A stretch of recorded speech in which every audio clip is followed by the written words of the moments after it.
Yes. Who deserve to die. And they all come back, kids. Or Don't go to worry jail. about it.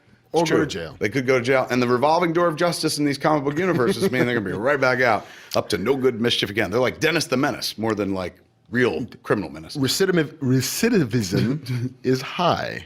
Yes. That's hard to say, it turns out. So is Mark, I because he found can't that out. spit it out. His recidivism I'm is high. high. Speaking of high, Hey, let's start on a high note, Mark. let's do that. Internet picks what it wants and runs with it. It's the best part of the internet. We're going to talk about a little picture called The Force Awakens yet again, man, because we're going to be talking about this picture for the rest of our lives. I'm not familiar with it. Let me tell you, it's an adventure in space. Yeah? Involves some ragtag group of folks who somehow prevail against the ultimate evil in the universe. But it's a period picture, right? It takes place in the past. Yeah, a long time ago in a galaxy far, far away. All right. Technically a period piece. Kind of like Merchant Ivory. A little stuffy, but got a droid. So Lots of that's kinda accents. fun. This picture, when going into this picture, if you had to pick the Boba Fett of this bitch, Yes. who would it have been? I might have said Captain Phasma. Of course you would have said Captain Because Phasma. she's got the awesomest armor. a chrome and or silver stormtrooper. Yeah, she's like a really nice set of rims. And Gwyneth of Tarth, is that her name? Brienne of Tarth. Gwyneth Paltrow. Brienne of Tarth, you're absolutely right. Gwendolyn Christie. That's it. I knew there was a Gwen in there There's a somewhere. Gwen in there somewhere. She playing a part. That's cool too. But when Yeah. you saw the look of that character, you're like, Silver Stormtrooper. Oh my lord, Shut the front door. that's your Boba Fett and Yes. stuff. But the internet, Mark, Again. disagrees, and they're not saying she's not the Boba Fett, but they have taken a liking to this character. Throw this cat up, man. The Riot Trooper. Yeah, he didn't have a very easily appellated name. Now they're starting to call him like he the Riot Trooper. He's got a anti-riot stick. You can come back to us. The internet though, Yeah. has given him a name, and it's based on the only line that character has in the movie. Spoilers if you haven't seen the movie yet. Right. Traitor. Yeah, it's traitor. Finn, who leaves the stormtroopers, has a lightsaber. At one point in the movie, Right. and they're getting out of Maz's bar, Kanata's place, and the First Order has showed up, and they're knocking shit down, blowing shit up. Pew pew. And lots of pew-pewing going on. So Finn all of a sudden rushes a stormtrooper and guts him with a lightsaber, like just Right. Badass. but also like poignant because you're like, you watched a stormtrooper die in the opening minutes of this movie, and you're like, never again with the blood. And then you're like, I got one of these. Fuck this. It's totally cool now. I'm gonna ass fuck him with a lightsaber. I'm gonna hollow this bitch out. Stop being bad. So he does that to one stormtrooper, and then all of a sudden you see he turns. There's a stormtrooper there, and he's got a shield and this stick that we saw in the trailers, and it's an anti-lightsaber baton of some Wow. sort. That seems very specific. You know what I'm saying? It's crazy. It's like the G.I. Joe whose job is only to build bridges. I built a anti-lightsaber stick because only one dude we know has a lightsaber, but I got it just in case. But you need it. You never know. They're like, they're so anti-Jedi that they're like, we need an anti-Jedi weapon. Right. And we it haven't also seen one in forever. it needs but- to turn too, like a New Year's Eve thing, like Yeah, like a butter churner. The sexiest like weapon. it whipped like a butterfly knife where you're like, Ooh, nice. So the gun kind of and then he pulled. It's not a gun. It's like a riot baton. Yeah, So he throws a shield down and he's got this thing and he says his immortal line, "Traitor." The only thing he says, and then he fights Finn with the lightsaber and he's using his anti-riot baton. Like cattle prod thing. And he's better at it than Finn is at the lightsaber. And then he's got I don't want to spoil the movie, so if you haven't seen it, what the fuck? Come on, really? Grow up. Come on. Responsibilities, people. You had one job. Yeah, go see this. Don't be like South Korea. Don't be soft on Star Wars. Be hard on Star Wars. And not hard like, another Death Star, those dicks. I mean, be hard for Star Wars. There it is. In Long any and strong. event, fuck, where I was going? I buried the lead. Traitor. So he says that word, he says traitor, and then all of a sudden The internet. they fight. And the internet, they had no name except Riot Gear Stormtrooper or whatever. So the internet has given him a name. Tell him, go to a great. single of Mark and tell him what to It's kind of great. It's TR8R. TR8R. Now, if say that, write it down if you gotta. Some people have to write. I'm one of those people that was like, what does that mean? Like if you're really good at figuring out license plates, then this is your superpower is finally going to come to good use. They gave him a vanity plate name, the internet. They call him TR8R because if you say that real quickly, if you look at it and say it out loud, it reads Traitor. There it is. So that right then and there, like I love the internet for reasons like this. Internet has also been known to bend me over and fuck me straight up the hole. But for things like this, I kneel in front of the internet and give it some of this because what a so sweet thing. I am now looking forward to I'm going to assume will be like 15 volumes of traitor fiction that the internet will just generate. Like, here's his first day at the academy at Evil Academy. There is a little bit right now. Yeah. There's a comic book or a tie-in book that tells some Finn backstory, and so there is some back history to this character. That's man. great. But now the internet is just filling it into. That's what kills me, man. It's like we name him. Fuck JJ. We've named him. He belongs to us. And he's TR8R. That was awesome. So they got a bunch of memes all over online of him. Of Like they both- putting him into history and stuff like that. They both grew up poor and they're like the slums of Coruscant, and they both joined like the First Order together, thinking like, this is gonna be our key to off-world life, man. It's gonna be awesome. I got your back. You got my back. We're gonna ride hard together, bros. And then fucking like It's intergalactic Ben-Hur. You know what I'm saying? The other guy is Mazzola or whatever the fuck. That's Totally. who TR8R is. it's the greatest story ever told. It hasn't been told yet. And they could go deep. I mean, now in a world where they're like, you know, we're doing any story. They're like, what'd you like? You like that little robot in a Death Star that like, and then ran away from Chewie in the first movie? He gets his own movie. Done. Same thing here, man. They could totally do that. They could go back in time and be like, look, the kids like TR8R, do with the stick. Dear Marvel, this is like a 6-issue like miniseries just waiting for you. Just go ahead. It's all yours. You can have it. I mean, I certainly don't need my help, but I'll write it. I have an affinity for that character. You know a thing or two. It was, it's just one of those things, man. Internet took it and ran with it. I think that character's badass, and that scene is really, really fun. It is. It is like, remember we were talking about some people like, this movie's like Spielbergian. It's like Raiders of the Lost Ark. That is a kind of Raiders of the Lost Ark moment. It totally is. In as much as he's like, blah, blah, blah, blah. And then Han Solo Yes. shows up. I think it's Han Solo that shoots him. It's either Han or Chewie. I think it's Han with Chewie's crossbow or with his blaster. But like the dude's TR8R is about to like come down on Finn, Pew. and all of a sudden, pew, and he gets shot the fuck out of him, backflips, fucking dead, like gone. And I believe it's Han Solo that shoots him. I want to hear. I want to read that dude's story. You know what I'm saying? I want to know where he comes from. That's What are his dreams? what did he want to do? And why did he say that? Why did he say traitor? And it was guttural. Like that performance, like you felt it. You were like, he's mad at him. Yeah. Like because it wasn't just I got the memo that you were bad. It was, you've wounded me to the quick, No my doubt. friend. Yes, it goes deeper than just like, you're that guy that left the stormtroopers. It's just like, I loved you. You know, there's a whole other scene that could He was supposed to bring balance to the Force. But think about it, dude. Like, there's only 2 people in the whole movie that call Finn a traitor.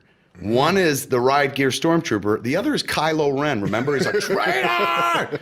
This guy's always getting shit on. So, the most famous ex-stormtrooper right? in the galaxy. Right now, as it stands, other than Captain Phasma, she's probably right now the most famous Stormtrooper. Although, I would argue that Finn is the most famous Stormtrooper. Totally. He At this quits. point.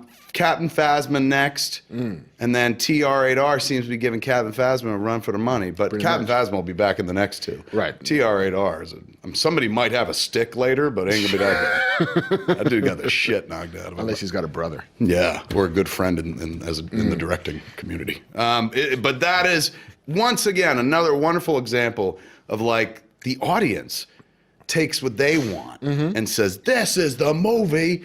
Like, I'm sure if you asked JJ, like, hey, man, what about that moment in that movie? He'd be like, oh, it's one of my favorite moments, but that ain't, I thought it was cool. it's a throwaway cool moment and stuff. But for a lot of people, like, that's the whole movie, man. When that motherfucker gets blown in upside down, that's amazing. That is Star Wars. I want to know. More Tell about me that. things about him. Anyway, so that's happening. Little bit of TR8R news there. I thought that was kind of cute. It is. Let's talk about other movies that are owned by Disney. Yes! Because Disney owns almost everything. Everything. They own the words coming out of my mouth. To borrow from Chris Tucker. Let's start with... Doctor Strange? Nah, we'll get there. Let's start with very rarely, kids. Ooh. Do human beings without mystical powers or ties to the dark arts and Satan predict the future? But you heard it here. We said weeks ago This Ryan Coogler, he should be directing Black Panther. Yeah, you know what's happening? Tell him, Mark. Ryan Coogler is directing Black Panther. We told you. I don't want to say told you because that's stealing from that deadline lady. But yeah, we said it. I said it. Mark said it. And now Kevin it's true. Feige said it. Yeah. Thank God, man. Let me tell you something. Creed, as people know from watching this show, was my top pick, wasn't it? It was my number 1 film of the year. Was it? What was yours? Mine was Mad Max. Then mine was Creed. Yeah. Yeah, I mean, I love this movie. So, and I've rewatched it. It doesn't get worse when you rewatch it. It only improves. Yep. This kid's a great storyteller, master storyteller, man. Give him Black Panther because... Give him anything he wants at this point. Anything Ryan Coogler wants to do, I will watch. Agreed, especially if he's remotely interested. You know what I'm saying? If they're coming to him, they're like, do Black Panther. He's like, it's not really my thing. Then get off his dick. But if he wants to do it, and he does because he's just signed up, give it to him. Let him run with it. I mean, look, I can't wait to see Black Panther, but let's be honest. This director's stronger than any material he's going to get. You know what I'm saying? Like, I don't care how genius the Black Panther movie is. This guy directed what, for my money, is the best film of 2015. Yeah. So you're getting him for a song. Whatever they're paying him ain't nearly enough considering what he did for Rocky. You want to talk about reinvigorating a franchise? You're kicking off a franchise. What's he going to do with this character? And it's a character that everybody loves, don't know a fucking thing about. Nope. They love the idea of Black Panther more than they actually love Black Panther. So, like, it's a totally clean slate. Like, I feel it's a bit like Wonder Woman that way. Yeah. Where it's so few people know anything about Wonder Woman, but just want to love it so much. And they feel it's for them. Yeah. Like, after years of watching, like, this one gender or this one race over and over, like, now I get something. Like, for Wonder Woman, it's like, it's a woman. Or in the case of the Black Panther, like, it's a black guy. It's the one movie in the Marvel Universe that everyone seems excited about, but it's true. When you quiz them on, what do you know about Black Panther? They're like, Wakanda? He was on Wakanda? Claws, maybe? You mean think he's got Wakanda? claws. Is he a king? He is a king. I know. I always try to tell the unenlightened, I'm like, it's like Coming to America. Yes. But not funny. Yes. It's like, what if Zamunda was way more badass? Less dick washing, more people slashing. Everybody remembers that part of the movie. The royal dick is clean, sir. The royal penis is clean, sir. Coogler doing Black Panther. Here's what I want. Listen, Good. Ryan, I'm going to talk to you right now. Ooh, go on. There you go. Find a way to get James Earl Jones in this movie, and I will be so fucking happy. Oh, my God. Who could he be? What a great call. Oh, I don't know. There's got to be some advisor he can play. I mean, Shell, he could even play a board. Can he be a voice? Can he be his Jarvis? You know what I'm saying? Like, James Earl Jones is used to, like, look, I come in and walk in front of a mic and leave. This is CNN. Yeah. Yes, okay. They could, because he's getting up there and stuff, but they could have him be like, because like he would have to have that. Like Wakanda is as technologically advanced as we are, and he is allegedly as smart as Tony Stark is. so T'Challa would have his own Yes. Jarvis, and it could be the voice of James Earl Jones. Ooh, T'Chaka, Black Panther's father. Is that right? He could Coming play in from that T'Chaka? key. He could. I mean, really? Dude. Well, they've already got the guy who's playing Black Panther, right? Yeah, He was the guy that played Chadwick Jackie Boseman. Robinson? Jackie Robinson and James Brown. Wow. So do you think do you would think be- it's possible? That'd be great. I mean, how old is James Earl Jones at this I point? mean, mid-70s, I would say. Tell him again. Go to the single and tell Ryan Coogler that again. Hey, Ryan, okay, here's listen, from me to you, a present from the universe, James Earl Jones as Right. T'Chaka.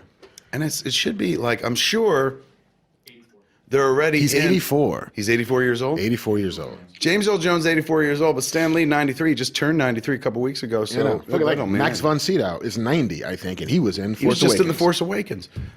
So, yeah, man, it's possible. Do it. And also, you got to imagine that Disney's been on the phone with him recently in regards to Star Wars. Yes. Because Darth Vader ain't there, but like, they got to, come on. Yeah. You don't think we're not going to hear those dulcet tones in either of these next two Star Wars movies? We've got it. So if they've already got him on the phone, like, hey, James, why are you on the phone? Do you want to play Chaka? Is that what it is? T'Chaka? Not Chaka. You want to be in that movie, The Land of Lost? You can be Chaka. He's like, I was Darth Vader. I'm not playing Chaka. I'll be you. Martin, or what's his name? Marshall. Yeah. Or Will keep or wanting to put this Holly, down. but I don't need to be Chaka. He's like, or I'll play a slee stack. Anything but Chaka. Yeah, Chaka. Like the Godzuki of Land of the Lost. Me Chaka, me want berries. I'm not saying this. Still, Fuck that you. show was amazing when I was a kid. Like, they went to space without leaving. And it was never quite clear what happened. They went down a waterfall and suddenly there were dinosaurs. You know what I'm saying? Like, Well, I mean, that would mean that when I was a kid, I was scared to go to Niagara Falls because I It's was a like, waterfall. we go to Falls, they're gonna be dinosaurs. it's a waterfall PSA, really, is what that whole show is. Just don't Stay go out of water, or you'll lose your daughter in And the so on and life. world of Slee Stacks and Chaka. Let's go to the. Kugler. So happy. Bring it. We support this. I mean, nobody was asking if we gave a shit. No, but we're on board. I'm man. voting.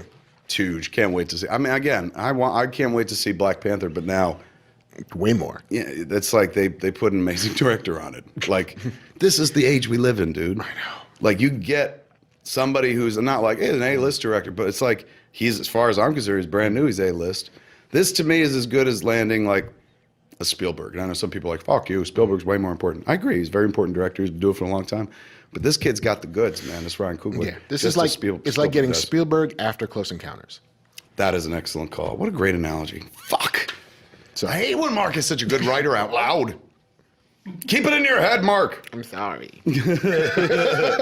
Let's jump to Doctor Strange. Yes, I skipped it before, but no, we'll get back to it. Do it. You take it. Doctor Working on the Strange! railroad, Hey, working so- all day long. Take it. Here's the thing that we've seen, according to the internet, is some concept art from Doctor Strange. Now- Specifically, his Sanctum Sanctorum. If you don't know anything about Doctor Strange, start learning because he's going to be jammed down your throat. Your mom's going to ask you questions about Doctor Strange. Doctor Strange lives and works out of his Sanctum Sanctorum. In That's Greenwich his, Village. His back cave in Greenwich Village. Isn't that awesome? That was always my favorite part of the Marvel Universe, was that I could go there. Like, you could literally, because I grew up in New York. I grew up on South Shore of Long Island, then lived in Queens, and I'm like, I could go to whatever high school Peter Parker went to. I could visit the Baxter Building. I can go to Hell's Kitchen. That's true. Joe Quesada was always saying that when we worked on the Daredevil book. He was just like, you know, DC is wonderful, and DC gave us a major start with like the John Paul Valley Azrael Azrael Batman book. and stuff. But Joe was always saying when we were working on Daredevil, he's just like, what I love about the Marvel Universe is like DC is Gotham and Metropolis. These are fake places. He's going, but everything in the Marvel Universe happened in my neighborhood or somewhere I could walk to, something like you said. Yeah, that was always one of the cool things is he's got his Greenwich Village place, man, the Sanctum Sanctorum. When I wrote the Daredevil thing, I put him, we went to the Sanctum Sanctorum. It was badass. Because that is absolutely Big on the where floor. a hippie like Doctor Strange would live. In Greenwich In Village. Greenwich Village. Totally, man. Yeah. It's a so national that was place. concept art. Yes. But Show him what you got. according to the Twitters, executive producer Louis D'Esposito tweeted out this image, which is actually from the set. That is actually the awesome fucking window that he had built. That's the window of the Sanctum Sanctorum. That he right explained to contractors, here's what I need. It's going to look like tic-tac-toe, but if you're drunk. there. It is kind of good pull. That's real. That's a set. What you saw first was a drawing of what Yeah. could come. What you see there, That's the deal. that's the real deal right there, man. It's crazy. Oh, like we're love it seeing to Doctor pieces. Strange come to life in front of us. Thank God for people like Louis D'Esposito, man. Somebody who's just like, spoilers, here's a picture. Done. And they could send me a picture of a window. I don't give a shit. Like, you know, some people be like, who cares? I do. Yeah. I've been waiting a lifetime to see that window in And a according movie. to our producer, Matt Key, that is the seal of the Vishanti. Yeah, isn't it? The Vishanti seal like outside? Mm. It's a sigil of protection. It's a sigil of protection. You're going to hear a lot of geeky shit over the course of the next year as we head towards Doctor Strange. Also It's called? also called the Anomaly Rue, Oh, the anomaly room. or the Window of the World. The Anomaly Rue or the Window of the World? Of the world. Of the World. Of the world's, Matt's a huge Plural. Doctor Strange fan. which was also a restaurant on top of the World Trade Center. It's called what? Window in the world. Used to be. Oh, it's Yeah, gone. It's gone. Do you think Marvel was Bringing it ever down. like, you fucking pricks? We wrote that. Never launched to us. There should be a round window. That is Strange looking better and better. I mean, it was always a good idea. Once they cast Cumberbatch, suddenly you're like, come on, it's flawless. Really? But now, man, we're seeing it come to life. And they keep promising, man. We saw that Entertainment Weekly cover. Creepy, weird stuff that we ain't seen before. Marvel getting 60s with it, man. I love it. I know, right? I'm excited about that. Speaking of Marvel, and you can't get away from Marvel, man, No, because why would you want to? they're responsible for everything that is good in life that's not Star Wars. There you go, right? Or Batman. God, isn't it? We got Batman, but it's true. They got the big two. Like Disney locked up the big two.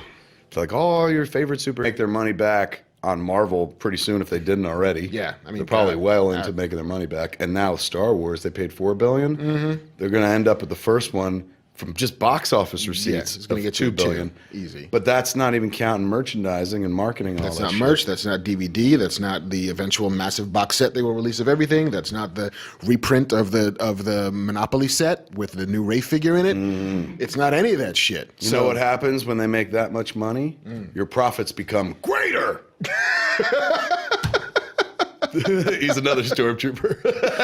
That's his brother. Yes. Who comes back for He revenge. became a commercial pitchman. Greater, stronger, faster, better. Let me see. Daredevil. Season 2 Yes. is coming fast. Like, we're in 2016, folks. There he is. And this was a fantastic, if not one of the best TV shows of last season. Yes, totally. You don't even have to like comic books or Daredevil to love that show. This is an excellent piece of television programming. How they made it work and sing as well as they did, beyond me. These folks are very gifted. They're bringing Daredevil back for season 2, of course. We all know that the Punisher's in it, Elektra's in it. Foggy Nelson is still in it. Foggy's coming back. Let's go to a two-shot. But what we didn't know was when exactly. I know. And now in the ever, electrified new arena of DC versus Marvel, like we go back in our childhood to DC versus Marvel. You know, Yes. Marvel being like our distinguished competition and stuff like that. Like always picking at each other and then amalgamating it from time to time, but all in good sportsmanship, like all in good fun. A rising tide lifts all boats. Very well spoken. That's why you bring this guy as your co-host, because you're like, "Yeah, weed and Batman," and this guy can say smart things. That's why. So they, I forgot where we were. Daredevil v. DC. So what happens is they're going to announce this Daredevil, DC, Marvel, in the ever ongoing, bing, just flicking Batman's large ear, bing, bing, bing. They've announced that they might release Daredevil season 2 the same weekend as Batman v Superman. Which would be a giant kick in the balls. It is a real, I'm not going so far as to say dick move, but it's kind of like, oh, they like Batman? Well, we got something they could watch at home for free. Yes. Or do you like the Netflix? Do you have the Netflix?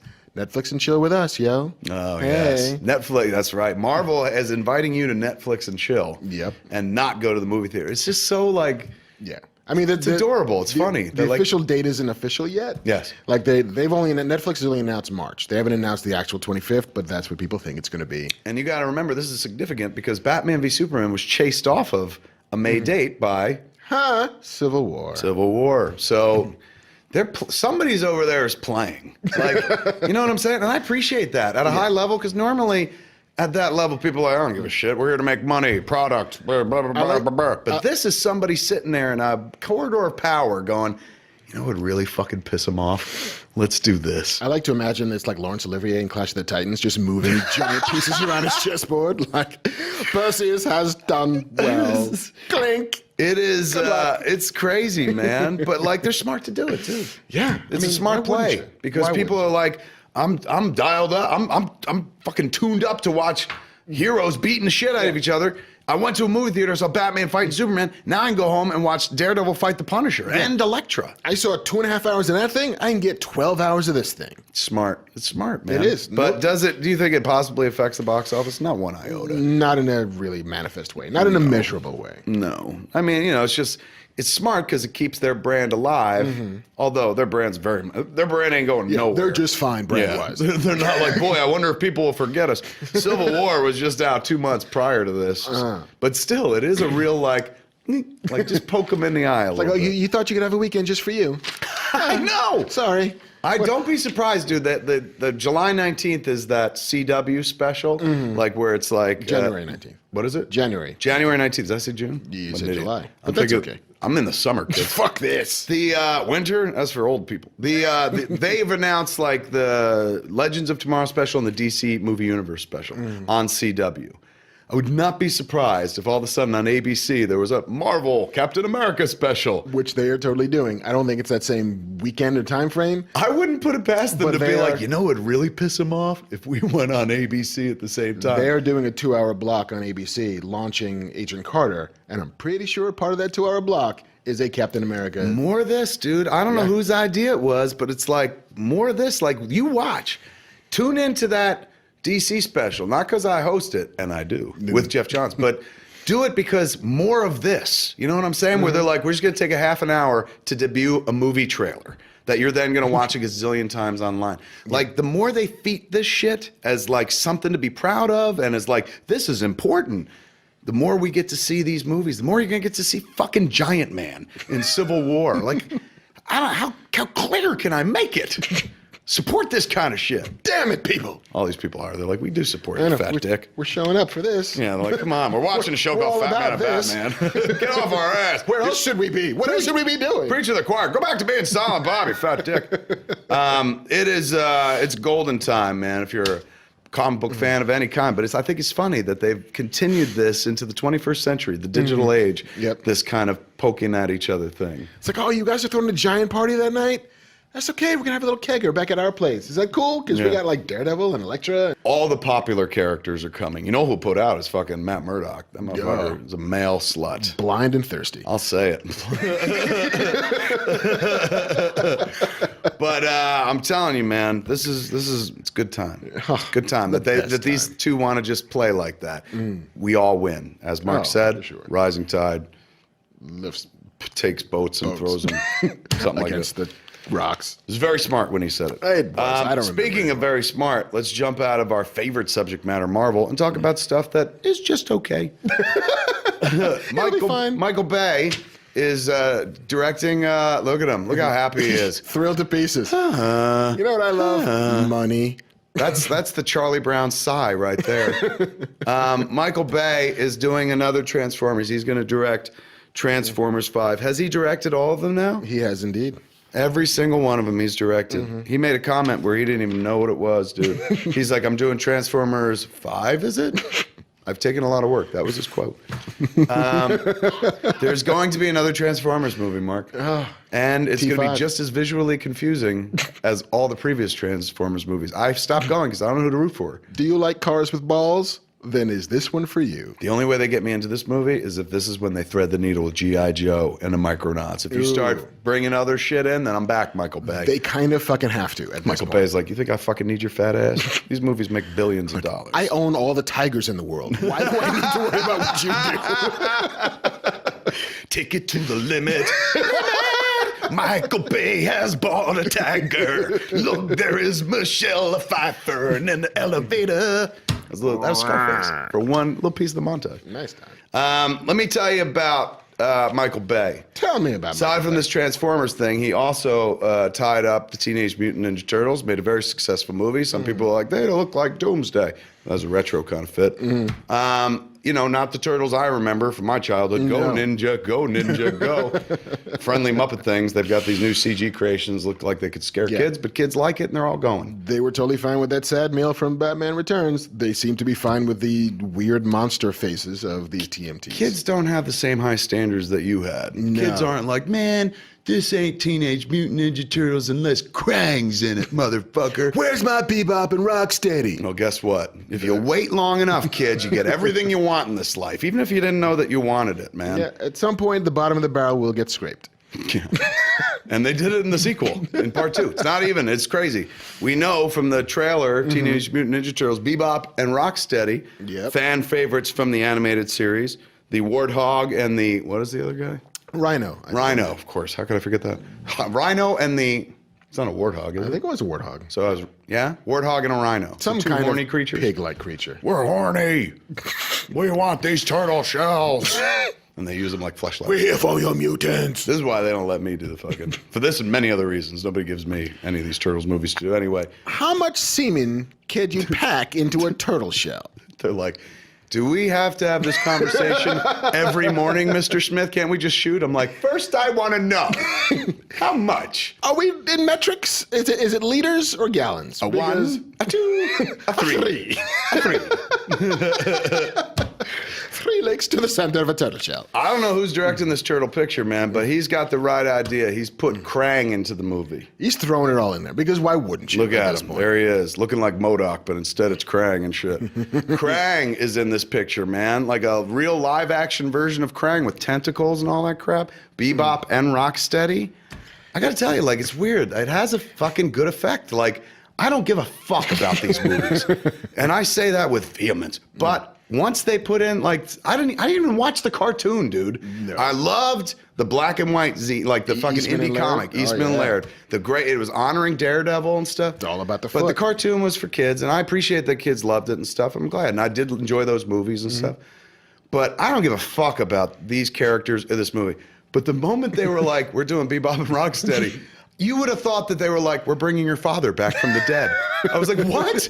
I've always wanted that. And I didn't even give a shit, I didn't man. know I did, but it's I smart, do. Smart. Putting Krang in is a good move. It makes me interested. Do you want some like veiny, fleshy pink thing in your movie? Yeah. Yes, I do. Why wouldn't I? I want a Dick Parker. Somewhere to park my dick. And that's what Krang looks like. That's the world we live in, dude. We got a Krang. We Thanks, got Michael Casey Bay. Jones. They're pulling out all the stops on this. Stephen Amell. Arrow playing Casey is Jones? Casey Jones. So, does he get to be shirtless again? You gotta think that there's just salmon ladders all over that fucking city. Just I don't know if you've ever seen that Arrow picture, but I've seen Stephen Amell's nipples more than I've seen Lucky Charms in my life, and I ate a lot of Lucky Charms. He's playing Purple Casey moons. Jones. We got Krang, we got Bebop, we got Rocksteady. What else is left? Really, seriously, like, where do you go for the next one? They shot their wads. Space. They're like, you know what? How about for the next one, we'll be original? And we're like, no! Shut up! Fan service! Secret of the Let's Ooze. talk about that real quick, man. We're in the age of the fan service filmmaker right now, and a lot of people seem to make hay about that, beef online, if you will, with the notion of the filmmaker who's not trying to say something original, but to just service a fan base or something. Fingers have been pointed at The Force Awakens, to a lesser degree, Creed. The example of the Teenage Mutant Ninja Turtle movie having fan-favorite characters that they never would have attempted before, and certainly didn't attempt in the first movie, is a clear indicator, or the changing of the appearance of Apocalypse in the X-Men movies, a clear indicator that they're listening, that it matters, that making a fan service film is not a financially dumb move. No, because it's like these are niche audiences, and at some point you can actually steer into the niche. Like you don't have to broadcast anymore. Oh, God damn it. That should be the name of your fucking book, dude. Steer into the niche. Steer into the niche. It's hot. That sounds like something they would say in Point Break and not the remake. I'm talking about the original. Like, What should I Swayze do, would have said Bodie? that. Tell him. You should steer into the niche. There it is. But how, Bodie? I don't understand. And then he fires up into the air with his gun. Because he's confused. The dead presidents have gotten away with it again. That is, say it again, steer into Steer into the niche. Like, you know, it used to be you had to hit all four quadrants to make a hit. You Yeah. had to hit young, old, male, female, all at the same time. Yes, tell them why it's different. Why is it different now? It's different now because audiences are fine with seeking out the thing they want. Like in a world of so much fucking choice, the only way to make a thing work is to give somebody something they almost didn't know they wanted. And you do that by being specific as opposed to being broad. And so suddenly people who love Teenage Mutant Ninja Turtles, I didn't know there were this many of them, but clearly there are. I'm like, Bebop, Rocksteady, Krang, fuck yeah. Why wouldn't I come out for this? I'm that guy. Like you described me. Yeah, it's and, like I didn't and want- by the way, very eloquently. As I well. didn't want the big version of this. Don't give me the version that everybody's got to buy. Give me the version that only I want. Right. And hope that enough people are like me to seek it out. It's the smart play. Yeah. Like, seriously, what are you going to do? It's like you're second at bat. The movie did well enough to demand a sequel. Pull out all the stops. Yeah. You know, they're probably sitting there going, can't fucking believe anybody went to the first one. So we better try on this one and put in some shit people like. Yeah, and they make put it a in, little less expensive and add a bunch more shit in it. Like, come and on. it's been the smart play. For the first, I had no interest in the other one. I absolutely have interest in this one. I'm not going to say that I'm going to go out in the theater and see it, but nothing else out. Some kid in my world is like, oh man, do you want to go see this? Because kids are always coming up to me going, hey, mister, you want to go to a matinee? I'm like, get away from me, kid. A, can you buy me beer? B, would you like to go see Teenage Mutant Ninja Turtles 2 with me? And then at that point, I'm like, the answer to that question is yes. And of course, because I'm lonely. So let's go see it And together. I've just bought you beer, so... And the very least you could do is buy me a ticket. I would consider going to see this with the inclusion of Bebop and Rocksteady, but now you throw in Krang, and I'm like, Yeah, and Casey Jones. and Casey John's true. I'm telling you, they're daring me to come to this movie. They're like, I fucking dare you. What else do you need? What else do you need? This is the equivalent of them calling Marty McFly chicken. Where I'm now, I was like, I don't care about this movie. They're like, chicken? I'm like, what, a yella? yeah, oh, I'm in for it, man. So they're doing it right, kids. Yeah. These people making these movies that you like. Let me talk about movies real quick. I got a picture coming to Sundance very, very soon called Yoga Hosers. Indeed. I just want to shout it out because normally, we talk about other people's stuff. Two websites, well, it was online, but two news sources. One was The Guardian in the UK, and the other was Wired. Ooh. Put Yoga Hosers on their movies we want to see. In The Guardian, it was 75 movies we want to see in 2016, and we were number 57. I was like, I can't believe we're on the list. That's fucking Heinz. I love that number. Pretty high. In Wired, there are 12 movies we want to see. Ooh. We went first. I think it's just because Sundance is happening soon. One a month? It may be. I mean, it might be. Yeah, but ours doesn't really come out. I mean, I guess they counted Sundance as our premiere. But the fact of the matter was, like, the fact that they included it was so, like, sweet to me. However, there's always like a qualification. It could never just be like, hey, good old Kev Smith's back. Just like Charlie Brown. They always want to kick me in the fucking nuts, pull the football away, even for a second. It's crazy. So the piece in Wired is just like, he's fucking an idiot. He only rests on his laurels and fucking, he hasn't done anything interesting in years. And the last sentence is like, but this might work. Which, on one hand, I'm like, maybe you just leave me off the list in the first place if you're going to be so fucking mean and shit. In any event, not unhappy with it. Coverage is coverage, and that's very nice and stuff.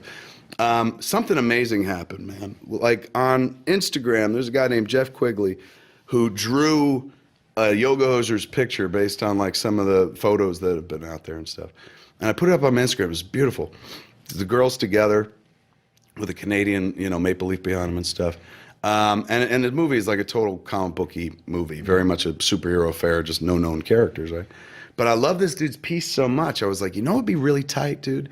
I said, I like this comic book. I want to now do a comic book about these characters, do a prequel comic book, so that when you're sitting at the theater in Sundance, right, you get in 20 minutes early, you got to wait for everyone else, and it's 20 minutes late and shit like that. Everybody gonna have a comic book of a prequel story, a secret origin, because, Canada. So we put it, like, based on that dude's artwork, Jeff Quigley's artwork, I reached out to him. I was like, dude, can you fire up 20 pages? I can write a 20-page script like this, like right now. Do you think you can handle it in a week? We'd need to flip it quick. And God damn it if you didn't do it, man. And a week ago, no comic book existed. A week later, the comic book exists, man. So, the moral of the story is, like, you never know. Like, you never know where you're going to turn around and be like, this is my favorite thing in the world, and you devote all your time to it and stuff. And it's just something cool to bring to the movie, and then, like, just to kind of hand out and stuff like that. But I had to share that because it's like, don't hesitate. Like, if you've got talent, any remote talent, go to a two-shot. Any remote talent whatsoever, like me and this guy and stuff, exploit it in this life any way you can. Get it in front of somebody who's gonna like help you go someplace else with it, man. I'm not even talking about like have a 5-year plan. This guy drew a picture because he's like, oh, this movie seems fun to me, and because he drew a picture, I changed the course of events of what we're gonna do with the movie. So now everyone sits down before they watch the movie, you're gonna read a comic book because of that dude's artwork, Jeff Quigley. If you got a remote bit of talent in you that you could put on display or something like that. And I'm not talking about, I'm good at killing human beings, so here's a video of me shooting children. Don't do that. But if you're like, oh, I could draw, I could fucking do this, I could write music and shit like that, I'm good at editing, put it on display. You never know when, like, there's somebody like me who's like, I'm not talented. So when I see talented people doing things, I'm like, oh my God, I want to be around that and stuff. And boom, I brought that dude in, I hired him. We're gonna take him up to Sundance to when the movie premieres as well. So don't hesitate, man. Put yourself out there on display. Show them what you got. Somebody's looking at all times and stuff. And prey on the vanity of others. That's how this guy got me. He drew something. I was like, I love this. This is about me. And I went forward and stuff. It's good to know. I remember when I went to the Dragon Con in Atlanta years back, like 1995. Me and Scott Mosier were walking around the floor, and they had like an artist's alley and stuff. And it was like a lot of pictures, paintings of Kirk and stuff like that. And I was like, man, if they had Jay and Silent Bob anything here, I would buy that right now and stuff. And now there is. Now you walk in and there's a bunch of stuff. But find something like it's manipulative, I guess, but like what he did, he wasn't sitting there going, I know how I can get this guy to call me. He just drew what he liked, his passion, and he put it out there for somebody to see. But I seized on it. Like his passion fired up my passion. We made love creatively, not in real life. But that might happen. You're going at to Sundance. Sundance. Yeah. You're taking him up there. The altitude, that's my excuse. It's chilly. You got to cuddle for warmth. And the artwork was really good. So, you know what I'm saying? The moral of this story is if someone draws for you real well, blow them, kids. No, don't do that. A reach around. No, at the very least. And all of that was just a long way of saying I've got a movie too. Yay! Uncle Kevin's got a movie. That's all we got for you this week, kids, man. Yeah. All the stuff we've got to talk about is now talked out, man. We can't do any of that talk without this guy. And he was eloquent today. Give it up for him. He said some amazing shit. Dude. You're a sweet man. Fuck. I love to watch him talk. Listen to him talk. Like, he's so smart. I got pretty lips. He does. He's got pretty mouth. I'm the other guy, the one without a pretty mouth, and I don't speak right. We're good. Sorry we missed you a few days last week. We were working and stuff, but we're back, and we got so many things to cover. 3 new episodes this week, starting today, with 2 other episodes to follow in the days that follow. I got lost in that. Sorry about that. But you know what? Before we go any further, this is fun. I talked about it on Hollywood Babylon a couple weeks ago, but got to do it here because it was born here. We're talking about Deadpool. Yes. Or talking about Deadpool, filleting Deadpool. It's just like, it's going to be the greatest movie ever. And a lot of news sites picked that up and said, like, on Fat Man on Batman, Kevin Smith overspoke the obvious. And so, remember I was sitting there going, like, this fucking Tim Miller kid, the director is Tim Miller. I said, this Tim Miller kid, he's got the fucking world by the balls. He can do anything after this, man. Deadpool cracked the code and he's going to fucking do anything. This kid, his whole future's ahead of him. I got an email from Tim Miller. Shut the fuck up. Isn't that fucking funny? Because we talked about it on the show. Somebody sent him the clip to watch and he sent me an email and I asked him, can I read it? And he said, yes. So I'm going to read it to you. Ooh, story time with Kevin Smith. Fat Man on Batman fan mailbag. Here we go. Digging into the utility belt, pulling out fan mail from famous fuckers, man. You know what I'm saying? He's directed Deadpool and shit. I'm taking you places. Me and Mark. Here we go. Hey, Kevin. We're on a first name basis. I know. What up? I'm going to be in Deadpool too. I'm going to call it right now. Tim Miller here. I'm the director of Deadpool. Saw the show. Thanks a ton for all the compliments and goodwill. 2 things, though. I know, right? And then I was like, what the fuck? Tim Miller getting on my dick already. Sounds like a butt. We just got friends, and all of a sudden, fucking now he's up in my grill. Number 1, you actually sort of know me. I directed a Batman commercial last year that you really liked. Young Bruce Wayne growing into Batman. Remember that commercial in that fucking video game? This commercial, if you haven't seen it, probably the best Batman movie ever made. It's nuts. It shows young Bruce Wayne as a boy, and he's standing between his parents, and you don't see his parents, just headshot the whole time. And he's like bright and happy like a kid is, and then all of a sudden there's a flash, like the gunshot going off. Pearls dropping. Yes, and the bodies next to him kind of move, and you watch his expression like drop into horror, and then they do like these smash cuts. Jump cuts like bam, bam, bam into Bruce Wayne growing up. Right, and the voiceover is all like the reading of like. No, not this one. This one is a fucking song. Well, I thought it was the one where it's the Thomas Wayne's last letter to Bruce. That's a different one with the car in it. Right. This is the one where it's just the boy, and I forget what the fucking song is. But it was so beautiful, dude. There's no dialogue. It's just fucking the horror of this kid's face, and then this kid's face grows up. And you watch him become the boy at the funeral. So it goes, bam, he's the boy at the funeral. Bam, he's a boy in fucking prep school getting punched in the face. Bam, he's in the Himalayas fighting fucking ninjas. Bam, and then finally, bam, he's Batman and he's got like the hardened features and fuck you and I'm sad and he's punching somebody. One of the greatest fucking pieces of Batman anything ever produced. This guy did it, man. And, God, I got something in my eye. Yeah, because he's like... Something emotional is in my eye. It's a fucking good commercial, Mark. That's all I'm saying. But he's also the guy who's the creative director, I think, of Blur Studios. He says that right here. This is fucking... Go single on me. What the fuck? Mark Bernard fucking speaks the truth. The guy said, I'm the creative director and owner at Blur Studios. Just go to a 2-shot. Just like he fucking said, man. This is like Murder, She Wrote. When Jessica figures shit out in the fucking last 10 minutes. Mark is fucking a modern day Angela Lansbury. I've been that told would that make me before. Chip. You're Mrs. Potts, and I'm Chip, and I'm like, I'm your little buddy. Did you see that dance? That was my fucking Beauty and the Beast dance. Nobody ever did that dance in that movie. They were much more elegant. Okay, go back to fucking Tim Miller. Yes. Famous people writing us and shit. I'm the creative director at Blur Studio, owner at Blur Studio. Number 2, many years ago, this is going to sound self-serving, but I got to read this part of the letter. You gotta do it. Many years ago, I contacted you through a bunch of channels to go see a kid dying of cancer who wanted to meet you. You said no, but it was cool. No, I said yes. And you were kind and noble enough to go visit him in the hospital.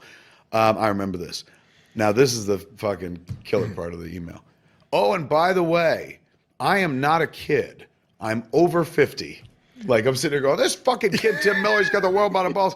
I'm over 50, so this was kind of my Hail Mary chance to direct a movie. Aww. Every day I'd come to set, and my first AD would call me, quote, the hottest middle-aged director working north of Seattle, unquote. Thank you again for the kind words, Tim Miller. How sweet is that, That's man? amazing. So immediately I wrote back. I was like, bitch, can I watch your movie, please? I didn't say bitch, though, because that's not how you get invited. And he That's a wrote back. 50-year-old man. No, fuck him. He's my fucking superior in every way. I've seen that trailer. Holy shit. In one trailer, he managed to fucking make a better movie than I have in 22 years. So I said, invite me to the movie, please. I want to go see it. So he said there's 2 screenings coming up, so I'm going to bring Mark. We're going to see some shit. Deadpool is everywhere in town right now. You cannot escape it. Have you seen the amazing billboards? That's the skull and then the poo and there's the letter L. Yes. It's so great. He's even the dopey ones where he's going like this and making hearts on his chest. This movie's going to make so much money. He's not going to make Force Awakens money, which cannot stop fucking earning. Apparently. Force Awakens is a mint that just prints their own fucking Yes. And first Disney's like, quarter thank money. you. It's the way Disney forgets the good dinosaur. Yeah. They're like, who, the what? We made another movie? The this mediocre winter? dinosaur? Meh. Fuck you. We've got the new Star Wars. Have you met Kylo Ren? Yeah, holy shit. I've been thinking about Kylo Ren a lot. Did you see that awesome fucking cartoons going around online of it's just called Ben, and it's like a Chewie cartoon? Aw. You haven't seen this? No. Fucking is amazing. It's electric. Oogie woogie woogie. It is basically it starts with Chewie holding a baby, young Kylo Ren. Then Chewie playing with young Kylo or Ben. Sorry, young Ben, which we never found out. Is it Solo or Organa? It would probably, I mean, if we're going to stick to the, domestic patriarchy, it would Ben be Solo. So there's little Ben hanging out with Uncle Chewie. And then they show him getting older, and they show him like teenage and emo out, and he's just sitting there, and Chewie don't know what to do for him. I'm telling you, it's like 8 drawings, and it's as powerful as fucking, the movie itself. Then the boy storms off with emo hair in front of his face. Very well drawn. I can't remember who drew it. Look it up. Who drew it real quick. And then they show Chewie sitting there by himself, just like, and the moon behind him and stuff. So it's just like, this kid ain't coming back. Then they cut to the shot of spoilers. Kylo Ren doing what Kylo Ren did, that piece of shit, in Force Awakens. And Chewie going nuts. And then the image is the viewfinder, and it's a headshot. So Chewie could have fucking blown his goddamn head off, which we all would have enjoyed. But then they cut to Chewie like going like this, like he remembers the little boy, and so then he aims to the section he shot. Like, I love the age of the internet because it allows like some random who had nothing to do with the Force Awakens, as much to do with the Force Awakens as me. What was Mr. Random's name? Tyson Murphy. Tyson Murphy is a fucking genius. I love you, Tyson Murphy. Oh my God! Go look it up right now. I mean, it's all over. If you watch the show, you've probably seen. Unlike Mark, I don't know how he I know. missed it, Sorry, but everybody's fucking seen it. Like it's amazing where somebody's art could inspire something so fucking beautiful. Could like stand shoulder to shoulder with the art that it's adoring. And what's beautiful about that in Force Awakens is it too is a piece of fan art. Yeah. When you think about it, we're living in meta times, kid. This is the Metrix, not the Matrix. We're all in the Metrix and shit. We're all referencing each other at every moment. It's kind of awesome. It is kind of neat. Anyway, Deadpool's fucking coming, and we know the guy who did it. One of us does. Drop the mic. Well, you too. It was on our show. He heard you. Well, yeah. He said, he was like, I watched the show. So he's seen you too. Ooh. He wrote P.S. Mark's black. Him and the rest of the internet apparently are still surprised at this. That's going to be our first official shirt. Mark's black. All right, so we got a bunch of fucking shit to talk Yes. about, Should man. we get Take in? us away. Yeah, dive in. I've been talking too much. You talk. I'm going to drink some milk. You do that. That's what heroes do. It does a body good. Yeah, that's what they told us when we were kids. They literally, that marketing works so fucking good that's like anytime somebody's like, you shouldn't be drinking that much milk. I'm like, but milk does a body good. And beef is what's for dinner. Why would I not do any of this? Cheese, glorious cheese. And a hanker for a hunk of cheese. Oh my God, we were brainwashed and shit. Absolutely. Sugar. Eat it. What's so yeah. going on in the world of geekdom? We got a casting. It's like a casting rondelay, really, I feel. This is like a plaster casting. Somebody put their dick in some fucking. Who is it? Whose dick is it? Mark? whose dick? Is it Kylo Ren's dick? It's Connie Nielsen's dick. Oh, Connie Nielsen's got a massive fucking cock. Connie Nielsen of Gladiator fame? Of Gladiator fame. I'll be honest with you. First time we talked about this, I was like, Connie Nielsen. I mean, I guess you can grab the lady from the football show in Nashville. And he was like, that's Connie Britton. Oh, shit. Fuck yeah.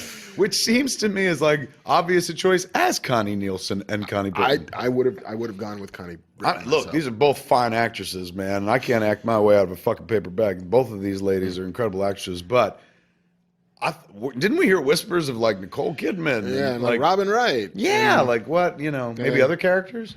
I think Robin Wright is still in it as somebody else, but Connie Nielsen is Hippolyta.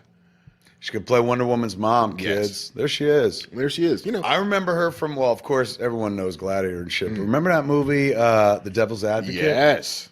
Yeah. Come on, dude. She's What? like fucking Keanu Reeves. Spoilers. She's Keanu Reeves' sister. And at the end, Al Pacino, spoilers, is their dad. And he's like, you guys got to fuck. I was like, The bloodline must continue. and I wasn't even a stoner yet, man. Had I consumed this movie as a stoner, I'd be like, this is the greatest movie on earth. Holy shit, he's going to make these kids fuck for the devil. She's in that flick. That's the first God place I- is an absentee landlord. Yeah, that's a good flick. You know what happened with that big painting, though, right? They Yeah. got big trouble. It's amazing fucking bas relief, like gigantic sculpture behind Al Pacino's desk in The Devil's Advocate, which is a pretty metal movie. Watch it, man. Yeah. The thing comes to life and starts moving and shit, and fuckers start like fucking, but then all of a sudden it turns to hell and they're in torture and shit. Apparently based on a real piece of artwork. Some production designer on this movie was like, oh, I like that. We'll incorporate it. And people have been doing that for years in fucking movies, dude. This was not the first time somebody saw something in real life and said, I'm going to do something very similar in a movie. Right. Most times back in the day, the artists would be like, oh, that's flattering.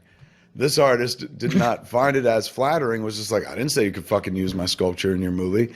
And sued Warner Brothers and got some of that fucking Batman Quan. Sweet litigious money. That artist v. Superman's home. That's what that case was called. Fortress of money too. That man v. Superman's parents. That man got some money, and they changed the movie later on, like on DVD or something Yeah. like that. They changed the sculpture so it didn't look like. And they also had to, when they put it on like regular broadcast TV, you got to blur that whole fucking picture out Because it's all, look look at my dicks and tits. yeah. Look at them. You can't do that on CBS apparently. Well, maybe you can't do that on CBS, Mark. But The when Good- I get to CBS, that's all I'm going to do. The Good Wife. Here's your real Big Bang. Pull out my fucking dick. All right, so Connie Nielsen, we got ourselves a Hippolyta, man. She's the bomb. Yeah. If I'm Connie Nielsen, though, I'm going, did he just call me the bomb? What is this, Also, the late I'm 80s? gonna go take a shower now. 'Cause I'm Connie Nielsen. This would be so much fun. If I was Connie Nielsen, though, I'd be like, do you really think I'm old enough to play this woman's mother? Yeah, well. You know what I'm saying? I'd be like, I'm insulted by this. But Hippolyta, doesn't she make Wonder Woman from clay? So maybe she's like, Yeah, at least according to text. I'm sure she didn't think about it. I'm sure she's just like, fuck you. How much you gonna pay me? Yeah, and like I'm being cast in Wonder Woman. Are you? Who are you playing, fat boy? I'm like, nobody. I'll play the one please ticket buyer. Like I bought a house at Gladiator, I still gotta pay it off. It's been a long time. Good for her, man. That's fucking awesome. She's a Danish actress. She is indeed. It says right here, Mark. Who I knew know. that? On our cheat sheet notes, created Yeah. by Mr. Matt Key. Thank you, Matt, producer Matt. The stars, of course, are Gal Gadot, Chris Pine, Robin Wright. Robin Wright is in this. I know, motherfucker. she's still in there. Who is she? I don't know. If she's not Hippolyta, then who is she? I don't know. Yeah, Mary. Robin Wright. Danny Houston. I love Danny Houston. He's So a good good. actor, man. He's consistently good in fucking everything. And David, you want to talk about consistently good at everything? David fucking Thewlis. You ever see Naked? No. Kids, go pick up. It ain't comic books, so fucking calm down. But Educational. it's just good. Go pick up a Mike Lee picture. Pick it up. Fucking Netflix, whatever. Fuck iTunes. Stream all over your face, neck and chest. And a Mike Lee picture called Naked. David Thewlis does this brilliant monologue on the mark of the beast 666, the UPC code. He's great in the entire movie. The whole movie's fucking a head trip, but that monologue is fantastic. All right, what else are we talking about? I'm just talking about shit that I like. Two shot. Aquaman Yeah. has a queen. It's all about queens this week. You're right. I know. Oh my God. Or at least DC Queens, no less. DC Queens. The universe is kind Which of would be a totally different movie in 1987. DC Queens. I'm Lobo. That's the one I went for, oddly enough. DC's on fire. Here's my chain. You guys are hooked. DC is off the chain. The DC Queens continues with the casting of Mira in the Aquaman movie. Yeah, Amber Heard. You heard? You heard Amber Heard, man. I know her. She's very nice. She's a nice girl. Super sweet, man. And Ugly as hell. Yeah, fucking. Poor girl, struck by the homely stick. Fell out the ugly tree and hit every branch on the way down, man. But she's a good actress, and so that'll save the day for her. Pretty much. Yeah, she is a good actress, number one, but number two, yeah, she's not hard to look at all, man. If that's your queen, if that's Aquaman's queen, would you ever leave the undersea realm? No. And Except when what happens in Aquaman's world. If you follow the DC mythology. Things don't go well for Mira. No, almost never. No. Because then it's just a sitcom. If nothing goes poorly, it's just we're hanging out with Aquaman and Mira. Hey, I'm home. You're home awfully late from hanging with the sharks. Smells fishy to me. Wah, wah. This is why they're not letting me do any of those DC movies. I get to talk about them on TV this week. In fact, what is it? Fucking tomorrow? As of today, meaning tomorrow, on CW, this is fucking crazy cool. They're doing a full hour of fucking superheroes are the world to you, bitches. With a half-hour special about the legends of tomorrow, behind the scenes, introduction to the show, which premieres 2 days later on January 21st. Second half hour is, I don't even know what the official title is, but it's a DC movie universe special where they're, Batman v Superman. It's called DC Universe Dawn of Justice League or Dawn of the Justice League. I think that's what it might be. It's not like Kevin Jeff talk about movies. Might as well be. I've seen it, and that's what it is. Yeah, me and Jeff Johns are the hosts, man. And it's a real, primer for your mom. Tell me about the Justice League, Jeff. I'm saying shit that I wouldn't say in real life. But I would actually turn to Jeff in real life and ask a lot of shit. He's a fucking Wikipedia. He's that of guy. DC, a dickopedia, but not a dick. He's a great dude. Big Dickopedia. Yeah, big. There you go. Good save. That's why you have a Mark Bernard, man. Fucking good saves. He's the host. I'm the host. We sit there, fucking fingers in my ears, my nose, and shit like this. This ain't a podcast, Kev. They show new footage from Batman v Superman. They show footage from the Wonder Woman movie that they're shooting right now. Shut the fuck up. Yeah, which include, I can't even tell you, they'll yell at me, but there are shots of Wonder Woman in action doing some shit you ain't ever seen before where you're like, "Ugh." Then the whole fucking thing wraps up with the debut of the Suicide Squad trailer, the brand new one, which is amazing. Sorry, I got phlegmy, No, well, clammy. Look at that. There's a new picture of the Suicide Squad. that's pretty awesome. I'm telling you, man, this movie's gonna this is the one everyone's like, well, Batman v Superman could be giant. I think this is their Guardians of the Galaxy. It's gonna be a sneak fucking stealth hit. Yeah, very quietly to $550 million. I think so. People are interested. My kid watches this trailer over and over again. The first one, not even the new one. On fucking repeat, crying. And I'm like, why? And she's like, it's just so beautiful. She doesn't even read comics. I mean, granted, her namesake is in the movie and stuff, but she just she's not the only one. Her friends all dig the trailer, man. It's going to permeate. It's going beyond just our world. It's going to hit normies who are like, oh my God, this sounds kind of cool and blah, blah, blah. And can't get a better director than fucking David Ayer, man. Ayer. Air. Higher air. Ayer. Is it Ayer? I'm going with air. Hire air. I'm gonna go with ire because hire is a fucking not awesome bad. slogan. He's like, it's not my name, you fat dick. You're fucking me up here, man. He's gonna write me an email like Tim Miller and be like, not my name, dick. And I'm say it right. You can't come see my movie. I love fucking. I've never missed an opportunity to say this. I love The End of Watch. Such a fucking astounding movie. Like great performances, great acting, like fucking gripping. But he used almost every form of media you could. Like desk, he used fucking tiny ass little fucking cameras. Very on like the Oliver Stone that dashboard. way. Even little. I would. Oliver Stone's not the first person I would think of. Really? Yeah, like I would say that's the dude who did End of Watch. Like it was such a to me. Oh, this is new. Like every camera you could. Like when I think of somebody fucking around with a bunch of cameras now, he's my standard bearer. Nice. Can you believe I spit that out?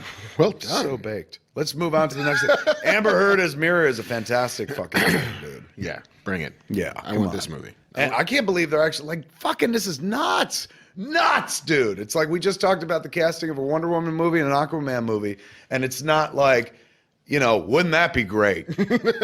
Now back to our fucking lives. Like, this is happening. And it used to be that if one of those things happened, that was the big nerd news for the year. Or a decade. Yeah, like we're making what? Yeah. Next year. Who's in it? Now they're Next like, year. by the way, it's just Tuesday. You know what's Yeah. happening on Wednesday? You And then just they wait. hit you with more news. This is crazy. Crazy good time to be Fucking alive. nuts. You know what? You know how everyone was like, I never wanted to be alive in the 20s. I'm with them. you know who fucking what a great time to be alive is though? Right now, It's not so bad. which is almost the 20s when you think about it. the Roaring 20s. Yeah, we're getting back to them. All right, man. Next story is also DC oriented. DC's all up in this fucking show. Mark, Legends of Tomorrow, which we talk about in the next episode. Yes, which we've both seen. We've both seen. First two. Yes, and we can't, like, there was an embargo, so we didn't talk about it beforehand. So we'll talk about it on Wednesday, which is the night before it premieres. In the future. Yeah, you'll hear it soon. Regardless, it's I mean, spoilers. It's fucking wonderful. Dope. But what's really cool about it is they're digging deep, man, into the DC bench. Like Rip Hunter, it's fucking crazy. I don't know who the kid who plays him. He was in something everybody knows. Arthur Darville from Doctor Who. from Doctor Who. There it is. Rory. He's really fucking good in this show as well. You know what's weird is the White Canary is Don Draper's like niece. Yeah. From Mad Men. I didn't know that. Katie Lulls. Is that her name? That's her name. Muse was always like, dude, the White Canary's fucking badass. And never once was he like, she's also the chick from Mad Men. That would have made me watch the fucking show. So they dig deep into DC Universe and lore. The bench gets bigger. In the first two episodes, they add they add an Adam villain right away.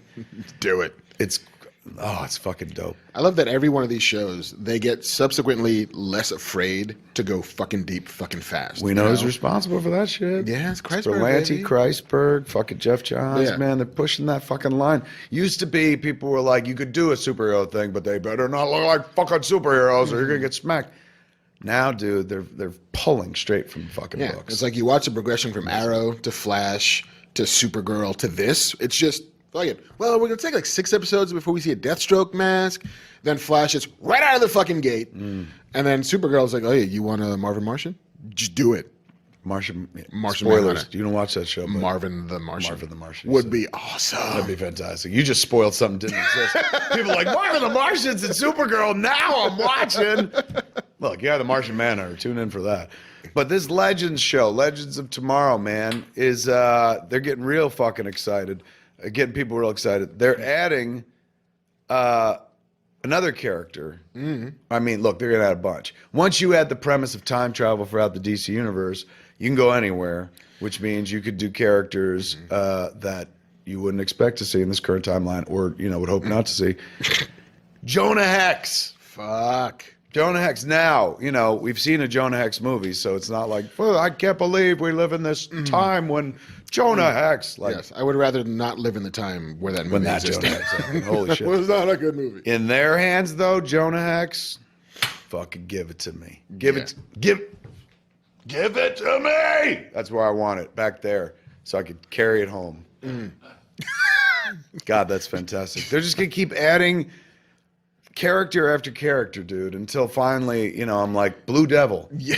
You know what I'm saying? Black Racer. Okay. Death the Black Racer. I hope they fucking add that. That'd be great. Death the Black Racer, one of the coolest fucking characters in comics, man. But it's Could also you just imagine? a black dude on skis. That's it. That's how you want to meet your demise. You're like, you always wonder, we spend our whole lives like, how will I die? What if somebody told you, little black man on skis is going to... You will see something that doesn't exist in the real world. He's gonna snowplow What's that? up to you. Black dude on skis. Is that a thing? That don't... Yeah, that doesn't really happen. Black dudes and fat dudes? Because I don't fucking ski either. No, the gravity is already not my friend. I think they can make me the fat racer, dude. Put me on skis. People live a lot longer because I'm like, I can't get to them. It's all good. I'll be Can there. someone give me a push? Why isn't everyone dying downhill? Where's my fucking sleigh? We're writing jokes. All right, here we go. God, the DC news will not stop. No, this one isn't good news, though. Take it, then you deliver it. Go to a single. Get me out of this bad news shot. I will be the harbinger of bad news. For There it this is. Get universe. ready to hate on him, kids. Mark Bernardin's here with the bad news. Boo! Because I did it. It's all my fault. I went to TNT and I'm like, you know what? You guys shouldn't do a Teen Titans TV show because apparently that's what TNT is not doing. Now go to a two-shot. What the fuck? What the Why? what? Why? I mean, look, I'm not going to get angry because that just means it'll wind up in Berlanti land soon. Pretty much. And they're going to fucking do it. But why on earth wouldn't TNT want to be in this business right now? I mean, according Is to it them, TNT? it is TNT. You tell me, Mark. I will tell you. According to TNT President Kevin Riley, we decided it wasn't where we wanted to go. And apparently the part of the That's issue, it? Yeah. It's not good enough. We don't want to go where money is, he said. Apparently the problems were with the script, though. Oh, really? By Akiva Goldsman, who has done both good things and bad things. He's bad won an things. Academy Award. But Indeed. not for Batman and Robin. No. But yeah, he's worked in this business so fucking long. I can't. So wait, they didn't shoot anything. They haven't shot anything. It was literally like they'd bought a script, they had greenlit a script, and they got the script and hated the script. I wonder if they will flip it back to Berlanti land, I mean, they could. right? I mean, at this point, they're just characters lying in a box. I'll tell you, at this point, dude, they've now got Flash, Arrow. Yep. They've renewed the Vixen cartoon, so they think they're going to add Vixen soon Right. to one of the shows. Legends of Tomorrow. Fucking 3 more shows. They're their own network. And they've already got like Arsenal and Speedy on Arrow. Yeah. They've already got some teen sidekicks. Could you imagine if every night was just like a Fucking DC hell, show? man. Like, I bet you could do it at this They stage could. of the game. They could be, again, like Berlanti is the Shonda Rhimes of nerd shit. So you could absolutely just give over. Like, what do you want? Thursdays? Okay, Greg. Give him anything he wants. Yeah. Please. Like, I feel like I'm one of those videos where I'm like, I'm being held hostage. They're making me speak calm. Please give Greg Berlanti the Titans. We're all good here. Yeah, man. Fine. How are you? It'll be much better if fucking the Titans go to Berlanti land. Well, TNT's loss could be CW's gain. Ooh. I Nice like job. this CW, man. CW and Netflix are like my fucking jam right now. I could dude. do without everything else. I heard a rumor online that they might be taking the CW shows off Netflix. You hear that? I did hear something. I don't know why. but Everyone's I heard going something. OTT, which is over the The top. top. OTT channel is what we call apps, kids. Like the way you go on your phone and hit your Netflix app or your Hulu app. People are like, what Hulu app? All right, I have a Hulu app. Maybe you don't. HBO Now or Go or I fucking need it in me, whatever Yes. HBO's name is. Just like that, every network's doing that now. And I guess the CW, from what I've heard, and I don't know if this is true or not, but they're like, we don't have to fucking give it away on Netflix, man. We'll make our own app because then people come and buy that app. That's the future. That's what television is banking on, is all you millennialists cut your cords and whatnot. Business is worried about how we're going to give them, how we're going to vend them television. They figured it. They think they figured it out. They're going to give it to you on your own personalized app, man. The world's going to get smaller and smaller, kids, until you can fucking watch anything you want at the exact moment you want. Like, let's say you go, oh my God, I want to watch a show with Sigma the Sea Monster fucking fighting the ever Energizer bunny and shit. You will type that in and go out and email them within 5 minutes. That program will be delivered to you into your brain. Yeah, There'll be no more looking at this shit. I mean, CBS is doing the same thing with Star Trek. Like they're starting their CBS Direct or CBS Live or CBS Now or whatever the fuck it is, and their new Star Trek show will be the flagship. That will be the reason why you pay $7 a month for CBS whatever. Defy Media, the folks that help us make this show, they're the folks that do the Screen Junkies as well. Screen Junkies have their own OTT app, man. The Screen Junkies channel where me and Jay do What's in the Box. Like, this is the future. Like, this is, and it's good. This is good for you guys at home. People are like, I want to make shit. How come everyone makes shit but me? Your chance is coming up because think about it. It's almost like when cable started and suddenly they're like, there's another row of channels. With OTT, like they need fucking content. Like more than they've ever had it before. Back in the TV days, TV only and shit, couple pilots get made. Couple pilots get chosen to turn into shows. They got to feed the beast. Once you turn these fucking things on, man, there has to be content there at all times. So that's good for you guys. It's good for us. It's good for us. I I'm mean, not kidding. Netflix announced, I think, at the TCA, the Television Critics Association, la-di-da, that they're now going to program something like 30 new hours of content a week every year. That's like 2 new TV shows a week will drop from Netflix. Netflix, I'm convinced, is Skynet. And that's how they're getting this. They're going to win this war without firing a shot. They're just going to be like, just watch this, and we'll fucking slowly turn our lives over to the machines. Because I watch it on the phone. That's why I do this. I know some people watch it on TV, but I'm fine. You can fucking send me to the Netrix future. Where they fucking control everything. I'm a big battery that just watches fucking Netflix programs. I mean, they saw Wall-E, and they're like, you know what? I like the sound of that future. I saw fucking Wall-E, and I like the sound. Like, we're all flying in chairs, drinking fucking cupcakes out of straws. Take me to this future now. Why is everyone sad about this? Oh, my God. This is great. This is what I want to be. This is everything I want to be. All right, man. Fucking, like, you know, I don't want to. I never want to shit on anybody, but TNT, what the fuck? Way to miss an obvious layup, dude. There was a one-timer. I fucking passed it to you. It wasn't me. Yeah. They passed it to you so easily. You could have fucking all net, dude. Nothing but fucking 5-hole. You let it ride. You know, or like, listen, to be fair, though, apparently the script wasn't any good. So Yeah, but they didn't say. But in that instance, Mark, you could also go, all right, give us a new draft, and we'll move forward then. But instead, they're like, no, fucking kill it and stuff. I mean, here's the rest of Riley's quote. Okay. Akiva Goldsman is a talented guy, but the script just wasn't there. There's an unbelievable glut of superhero things in the market right now, and if you have a really good one, clearly people are up for it. But I just don't think there's a need for one that, for me, at least on paper, didn't seem to be screaming to get made.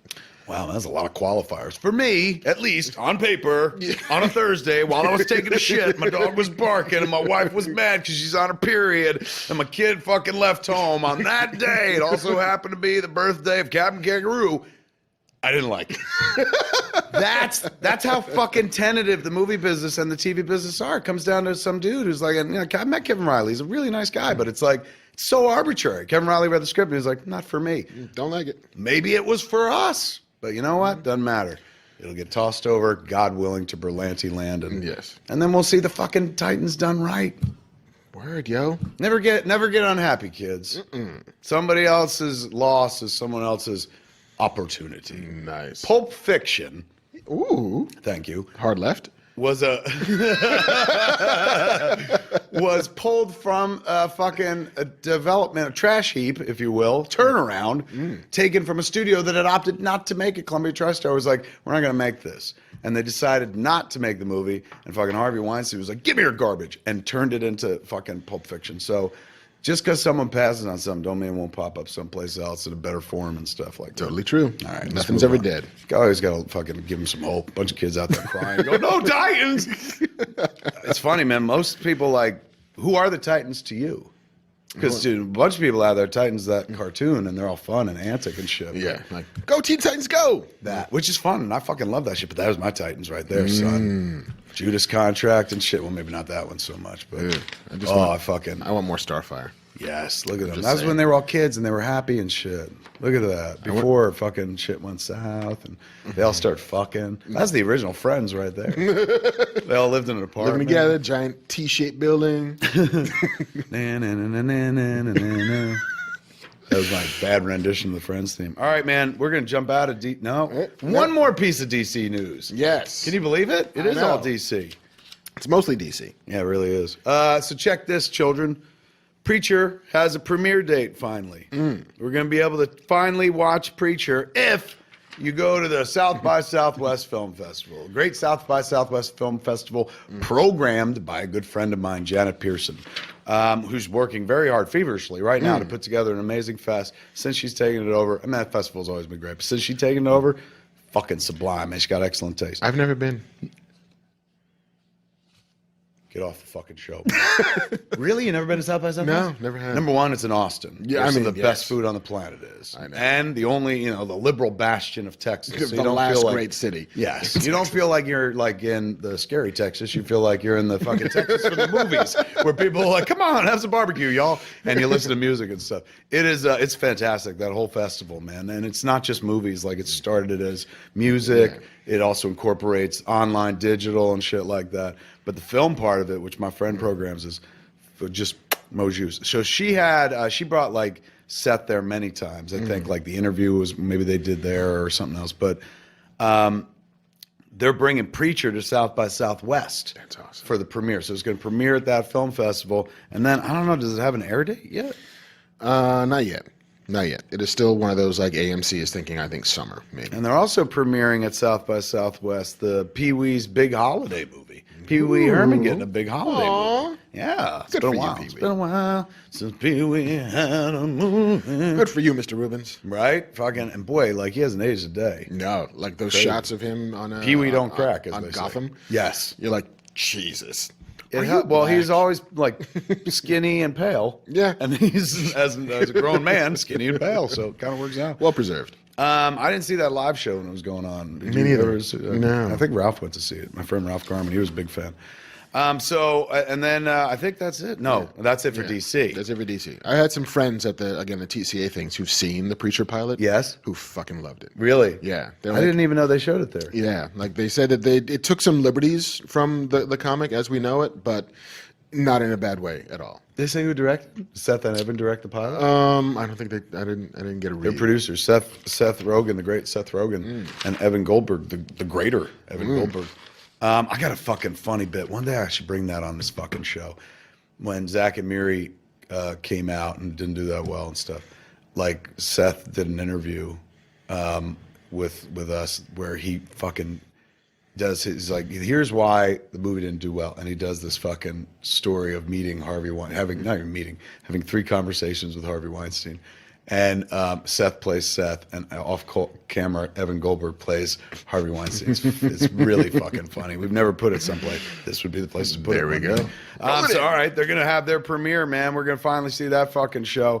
South by Southwest is going to premiere the Preacher TV show. And then sooner or later, we all get to watch it on AMC. And we all get to dream the same dream. Oh, you ain't kidding. All right, God, I got something in my eye. Okay, now we switch gears to a 2-shot. And give you the only Marvel news that we have to talk about right Yes. now.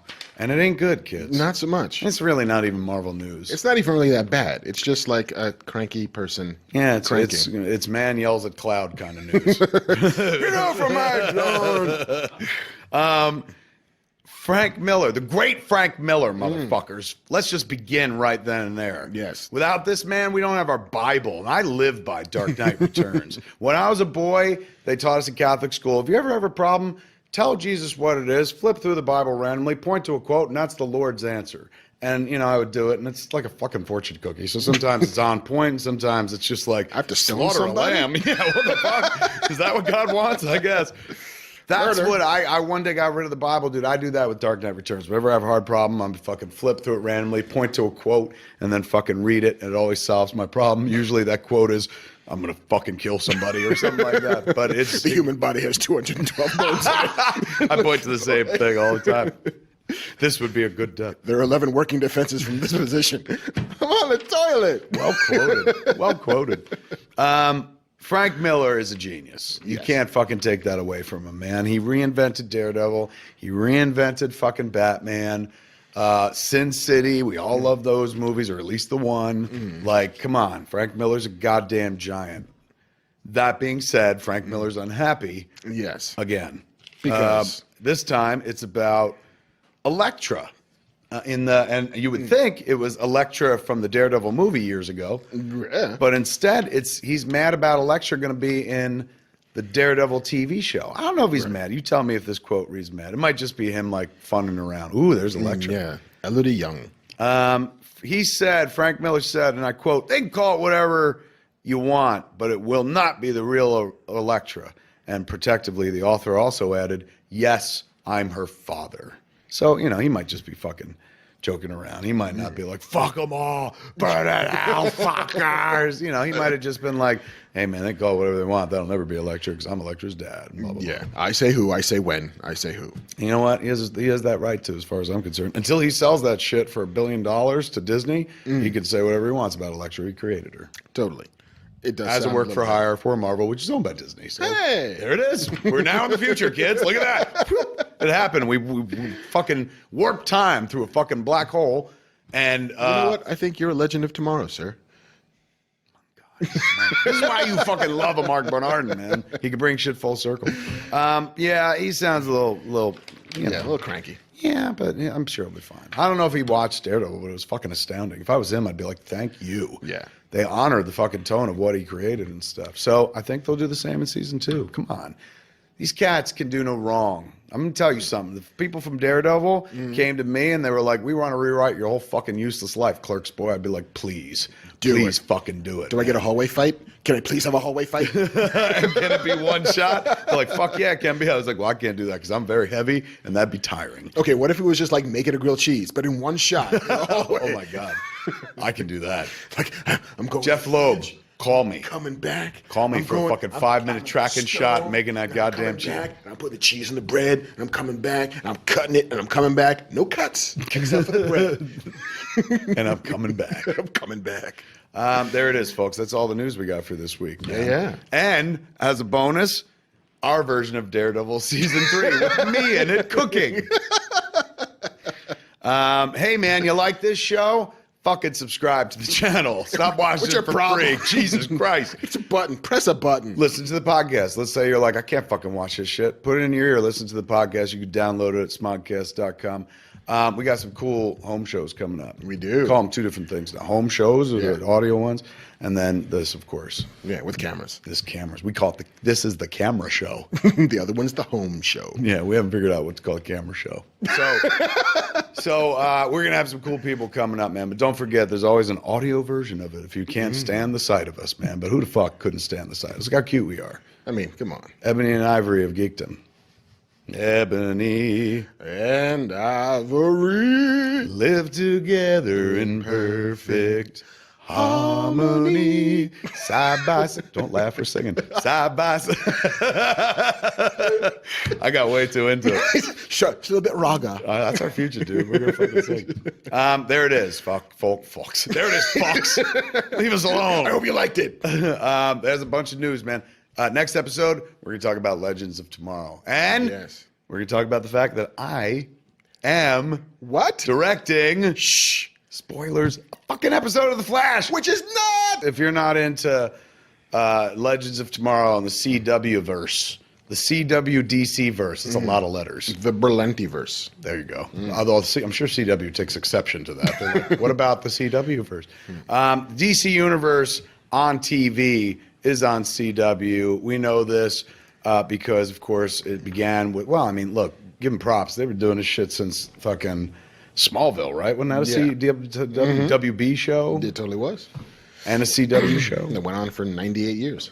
It was forever, man. That shows that they even did Bizarro and shit. And then, like, they did Arrow. Yep. Berlanti kicks open the doors with Arrow, which took off and gave birth to one of my fucking favorite shows, The Flash. Yeah. The Flash and Arrow and Greg Berlanti and fucking Andrew Kreisberg and Jeff Johns, all these cats who work on your favorite Flarrow shows over at CW have come up with a new one, and you can't miss it. It's fucking being advertised everywhere. Everywhere. They're doing a great job marketing it. And now I'm like, oh my God, I'm sick of seeing it already. They're doing a great job. It looks like a fucking feature. Like, they're marketing it like it's a movie, man. And that's a great fucking time to be alive. I know I say this every week. It's a great time. Look, It's always a great time to be alive, even except when you're being tortured to death. I would imagine that'd like be a bad Abu time. Ghraib is probably not a great place to be alive. We didn't mean to bring it down, but Right off at the top. Yeah, right. People are like, now you got me thinking Prison, about prisoners of conscience torture. and shit, pointing at genitals. Things could be a lot worse, kids. But it's a great time right now, man, because they're taking things that we love, giving it serious treatment, putting serious fucking money into this shit. Let's talk about this Legends of Tomorrow. DC's Legends of Tomorrow. Yes, they're not fucking around anymore. The Brandon, bitch. Like, finally, they don't call it DC's Arrow or DC's Flash, but now they're calling it DC's Legends of Tomorrow, man. They're like, forget it. Everything's at Marvel, Marvel, Marvel. We got a brand just as big. Don't hide it, man. Don't fucking be ashamed of it. Like, don't be embarrassed. Be what you are. And now we're seeing what it is, man. The show's going to be fucking massive. We watched it, so we're going to talk about it this episode. Yeah. But before we dive into it, just a bit of news. From your corner of the world. It is. On this show, I don't like to toot my own horn. I like to cover other things and whatnot. But sometimes, Mark, It's worth tooting. or these things cross over. Sometimes you can't help it. We talk about Flash a lot on this show, so much so that on the audio version, we had Andrew Kreisberg as a guest. It was amazing. Fantastic two-parter. If you haven't listened to it, go listen to it. We put up on this very channel me bawling at the season finale of Flash season 1. As you do. Everybody does. Yeah. It's the new Field of Dreams. Every man, every man cries watching it. So they announced at the TCA, the Television Critics Association, Yeah. which is, tell them what that is for those that don't know. It is twice a year, every network, every TV producer gathers together and presents their wares to all of the journalists who write about TV for a living. So they do one in the winter and they do one in the summer. The winter showing off mid-season shows, summer shows off the fall shows. And it's basically they all just parade everything that they've got and drop whatever news they have, and it's a big sort of... Shows, beautiful shows. Like strolling them out like an old fucking beauty pageant. Yeah, and so this is the time where they start announcing which pilots they're going to shoot, and they start making those announcements and which shows. And hey, look, Legends of Tomorrow. Here's the pilot. Here's the whatever. And here's the thing that we think you would like to know about, dear readers. And so they bring the whole cast in, Bring the or the cast in, creators, or It's sometimes like they a will- junket. Yeah, or they will bring the journalist to the set and hey, you want to tour Catco? Sure, I will happily sit in Cat Grant's chair and take pictures of myself. And they do that kind of thing. They do that kind of thing. Well, during the TCA, they announced something that I've known for quite a while. I've been sitting on and not saying anything. He knew it too, so he didn't say anything. So fucking good on you. Yeah, I tried. I'm going to direct a Flash episode. What? Fucking bananas. Look at that. That's an Barry. artist rendering of what it's going to look like. Yeah. Me wearing a Flash shirt, bawling. Run, Barry, run. This is awesome. I can't thank the folks over there enough, man. Like Andrew Kreisberg, obviously, the man who made it happen. Some people are like, how'd this fucking happen? Do you want to know how it happened? And this is how like fucking startlingly easy it is and shit. Sometimes you just need somebody thinking for you in a way that you don't think for yourself. I would never be like, dude, let me on that show, because that just sounds grabby and fucking and also like, why? Weird. You know what I'm saying? Like, just because you love a thing doesn't mean that you got to be involved with the thing. But because I work in entertainment, oftentimes there's a chance to love a thing and be involved with a thing as well. So, I never want to be the guy that's like, gimme. So I would never fucking think to ask. Even that, Andrew came over after I already got the gig, but even if he was there, I would never have been like, hey man, fucking, like, it just, I think that's when shit gets weird. That would be like trying to, kiss a girl who was a friend. Yes. Did that once in high school. Fucking awkward. Really awkward. Just, and she was just like, so. The source of unrequited love, basically. Oh, okay, with your tongue hanging out. Maybe that's why I didn't get kissed. I don't know. Maybe The tongue in the paws. Yeah, they're like, oh my God, he's having a stroke. A blind man looking for fruit? I believe that's a yoga move. A blind man looking for fruit. In any event, the hero of this story, Mark, is not Flash. Really? The hero of this story is Jason Mewes' wife, Jordan. Huh. Jordan runs our company, Smodco. And Jordan saw me fucking crying up a storm and talking about Flash and fucking talked about Flash over and over on a bunch of different podcasts. And she called up my agent and was like, he seems to like The Flash. Will you call them and see if they'll let him direct an episode of The Flash? And if I'd known she had done that, I'd be like, no, because that's so against my fucking character and shit. I don't ask for things. I just go do my own thing. But she fucking asked Girl Jordan, who runs our company, asked Boy Jordan, who's my agent, to go ask Flash people. And he called up Andrew Kreisberg, and Andrew Kreisberg, this is how it happened. He goes, oh, yes.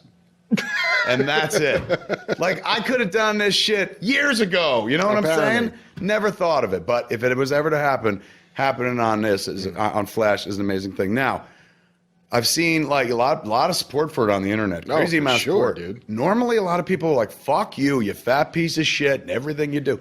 But even people who are like, fuck you normally are like, don't fuck this up, Mitchell. You know, like 3 o'clock high. Don't fuck this up, Mitchell. But there seems to be a lot of like, oh, this might be a good blend. He likes this shit. Right. And he's been known to direct. And it's not a feature, so he's not going to get himself hurt too badly. Let's have him do that. But I'll tell you right now, that bar is high, bitch. Those Flash shows are better than most fucking movies I watch. Yeah. I saw someone online go, shit like this never works. When you bring somebody else's fucking sensibility into an already established sensibility, nothing good can come of it and shit. I'm here to tell you, that person's not fucking wrong. I am not going into Flash going like, how many dick jokes can I stuff in this motherfucker? Like, I love Flash. Like, I don't want to go in and make mine. I want to go in and make theirs, man. I want to play in their sandbox and shit. I got my whole world to fucking do whatever I want. Have mooses eating people and fucking walruses that fuck little Nazi sausages, as all of my movies in one mashup movie. In a convenience store, at a mall. But I mean, I could do that in my world and shit. When I go to Flash World, dude, I'm playing in the court. Like, you know, this is like, I'm going to pull this analogy just because I watched this documentary recently. So we know Meadowlark Lemon died a couple weeks ago. Yes. Meadowlark Lemon, gigantic name of my childhood. Absolutely. In a world where we had 3 channels, like Meadowlark Lemon was as famous as George Washington or George Jefferson for that matter. Like there were people that got on TV that were fucking famous, and there were only 3 channels. So that pool, super famous, like more famous than anyone will ever be from now until the end of time, even with social media and shit. Because those were in the days where like hundreds of millions of people watched television and shit like that, and only had 3 channels to watch. Harlem Globetrotters, man, had it all. Like fucking, oh my God. Just like Tim Miller, they had the world by the balls. That kid who directed Deadpool was like 50. They had everything, man. And this isn't behind the music where it's like, and then they lost it. They had it all, man. It's fucking, they had cartoons, movies. They were always on TV and fucking Gilligan's Island. They got off Gilligan's Island. The only motherfuckers get off Gilligan's Island were the Harlem Globetrotters. They had a game to play.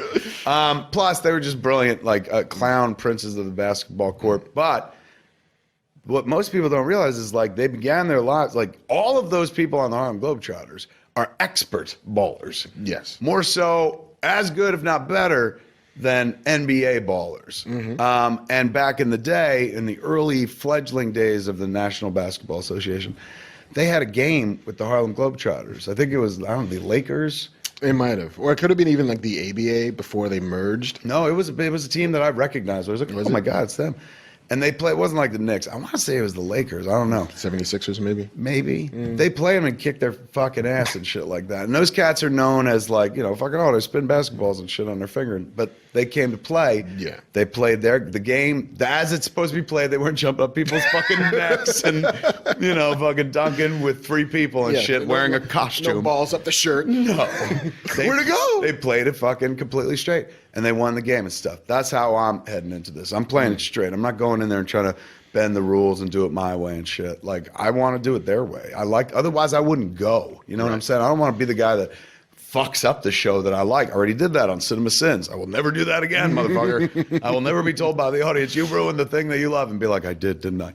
Fucking never. So I'm going to go up to Flash and like fucking kick as much ass as possible. Because, well, I don't want to embarrass myself. But B, I'm a fan of the fucking show. Like, and I want to continue watching the show. And I want people to continue watching the show. I don't want there to be like this, oh, that was the one bad episode and shit. So you watch, man. There ain't going to be no dick jokes in it and shit. You know, I'm not going to say there's no references whatsoever and stuff. Because I ain't writing the script. That's the other thing. People are like, put in this, put in this. I ain't doing dick. Like, I'm honoring those fucking scripts they hand me, man. I never watch The Flash and go, I would have written that different, or I would have written that better. I watch The Flash and I fucking bawl. And when the credits roll, I'm like, why can't I ever be this fucking good? I'm not gonna fucking put my shit in their script, man. I'm fucking taking their script and gonna try to translate it. I'm gonna try to elevate it, not execute it as best I can. But I look forward to it, man. Big thanks to all those cats who were like, come on up and play. It's really nice. Super fucking sweet, man. But all goes back to Jordan. Like, Yeah. can you imagine?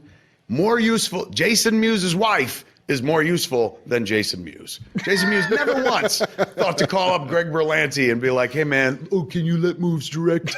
And it would have benefited him because I could have put him in it. But no, now I'm putting Jordan in it. Oh, nice. Yes. So anyway, I get to direct a Flash, man. That is so fucking great. Right now it is. You know, it's like if I fuck it up, then like 6 months from now, we'll be like, remember when I did the Flash? And it'll be a joke for a while. I ain't letting that happen, man. Not with this. I like this shit too much. So I believe I go up in March. That's awesome. Yeah, so we'll be fucking filing reports from the set and stuff. I'll be like, Nice. look at this shit. I interview a bunch of motherfuckers. Oh, you ain't kidding. All right, so there's that. That's going on. Which is awesome. Very sweet. Now back to Legends of Tomorrow, which we saw. We totally did. This show rocks, man. I wrote down a bunch of fucking notes, but why don't you start with your thoughts? Because I'm always blabbing. I did Give him a not, single, for Christ's sakes. I didn't write down any notes. Go back to the two shot, for Christ's sakes. Well, kids, as you can see, Mark's prepared. And we're no, done. just talk extemporaneously. No, I mean, about the show. it's the thing I love about this show. And I'll tell you, there's a couple things I love about the show. Okay. But you could tell from the very beginning, and when we talked to Andrew Kreisberg, he said his favorite show in the whole world is Doctor Who. Yeah.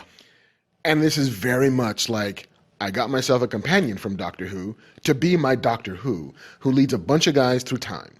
So it's like Doctor Who meets Quantum Leap. It's like Dr. DC Who. Dr. DC Who. There he is. Rip Hunter, motherfucker. Played by Arthur Darvill, who's amazing. He's an old school DC character. I remember him from first place I encountered him. He goes back to the Silver Age or some such shit, maybe even Golden Age. But Jeff Loeb, who runs Marvel TV and stuff, he was one of the first like non-comic book people to go work in comics that I ever saw. He did a couple issues, of course. Well, he did many things eventually, but his first thing was a Challengers of the Unknown miniseries I love with Tim that. Sale, and Rip Hunter was in that. That was my first introduction to him. Love this character. Love the idea that they're like, let's fucking use him, man. And he's a superhero, doesn't dress like a superhero, so costume-wise, Yeah. he's got got an awesome a normie. laser six shooter and a badass fucking time ship. Oh my god, it's a group show. Yeah, it's a team show, really. Is Doctor Who a team show? Would you consider it that? I mean, it's Not him. really. It's his It's companion. usually like it's a two-hander for the Yeah. most time. It's the doctor and whoever's companion is. It happened to be on the year that Arthur Darvill was on. Amelia Pond, played by Karen Gillan. It's close there. Getting geeky. Who was Nebula in Guardians of the Galaxy. Oh, really? Yeah, she shaved her head and everything. The fuck, man! Look at the deep cuts we're getting from Mark. Burnett. But yeah, so she was the companion and he was her fiance who eventually got married. So it became a three-hander and it became really sweet. And she went on to Marvel, and he went on to DC. Yes. I wonder if they talk at conventions now. Tearing them apart. No, they're not allowed to. DC and Marvel people aren't allowed to Like fucking the Sharks and the associate. Jets, do they have dance fights? They do. You're Marvel, you're Marvel You know till who your dances last the dying best? day. Grant Gustin, because he was on fucking Glee. That's Before he was right. the Flash, he was He's a- fucking belting it out. He's a hoofer and a singer. a hoofer. He is literally a hoofer, man, on that show. He's like, "Pshroom." I get to direct that kid. That's so great. And direct. I ain't going to tell him what to do. I'm just going to be like, fucking do that thing where you Just make me cry. Run, Barry. There's a lot of fucking run. yeah. Why is Kevin's only direction run, Barry, run? They're like, Kevin can't direct. He's too busy bawling. I'm just like, oh, God, it's so beautiful. You're just a super lady. He's like, I'm a fucking dude. Run, Barry, run. My name is Cisco on the show. Run, Barry, run. Caitlin. Why can't you run like Barry? Run! I'm not the fast one. I make It's all the going to go jokes. south, isn't it? This isn't going to work. You can't fucking have a fan direct this shit. Like, I literally won't be able to do anything. The whole time I'll be like, Do that thing I love. they're like, should we roll? I'm like, shh, they're there. It's the Flash people. No, I'm just going to walk out. I'm just going to touch it. I'm gonna go back over here. Is that cool? I'm going to get geeky. It's going to be great. Yeah. I won't be able to control myself or my bladder. Let's talk about this show, though. Yes. Legends of Tell me Tomorrow. what you love. Here's what I love about this show. Give me a single. Give me a single. There you go. Here's what I love about the show, Mark. Ooh. This is the Justice League movie before the Justice League movie. This is Avengers on TV. This is Guardians of the Galaxy to some degree on TV. This looks like a feature. It's big ideas. You know what it also looks like? This is a bouillabaisse of everything you've liked about comic book movies for the last 10 years. There's a little bit of fucking X-Men Days of Future Past mixed in because they're going to time periods and fucking wearing the clothes and shit like that. A little bit of grooviness. There's a bit of Doctor Who. There's a bit of Justice League, which hasn't come out yet, but there's a bit of Avengers, a bit of Guardians of the Galaxy. And I think it's great. And, of course, a lot of fucking big heaping dose of fucking Flash and some Arrow, I guess. But, my God, this fucking stew is tasty, bitch. Like, that's what I'm saying is you're not going to tune in and be like, I'm as baffled as I was when I watched Rubicon on AMC all those years ago. Not at all. This is very easy to follow. Just the way that Flash is a comic book come to life, Legends of Tomorrow is like a comic book movie come to life, which is weird to say, on the small screen. Seriously, in a fair world, this shit would be in the movies.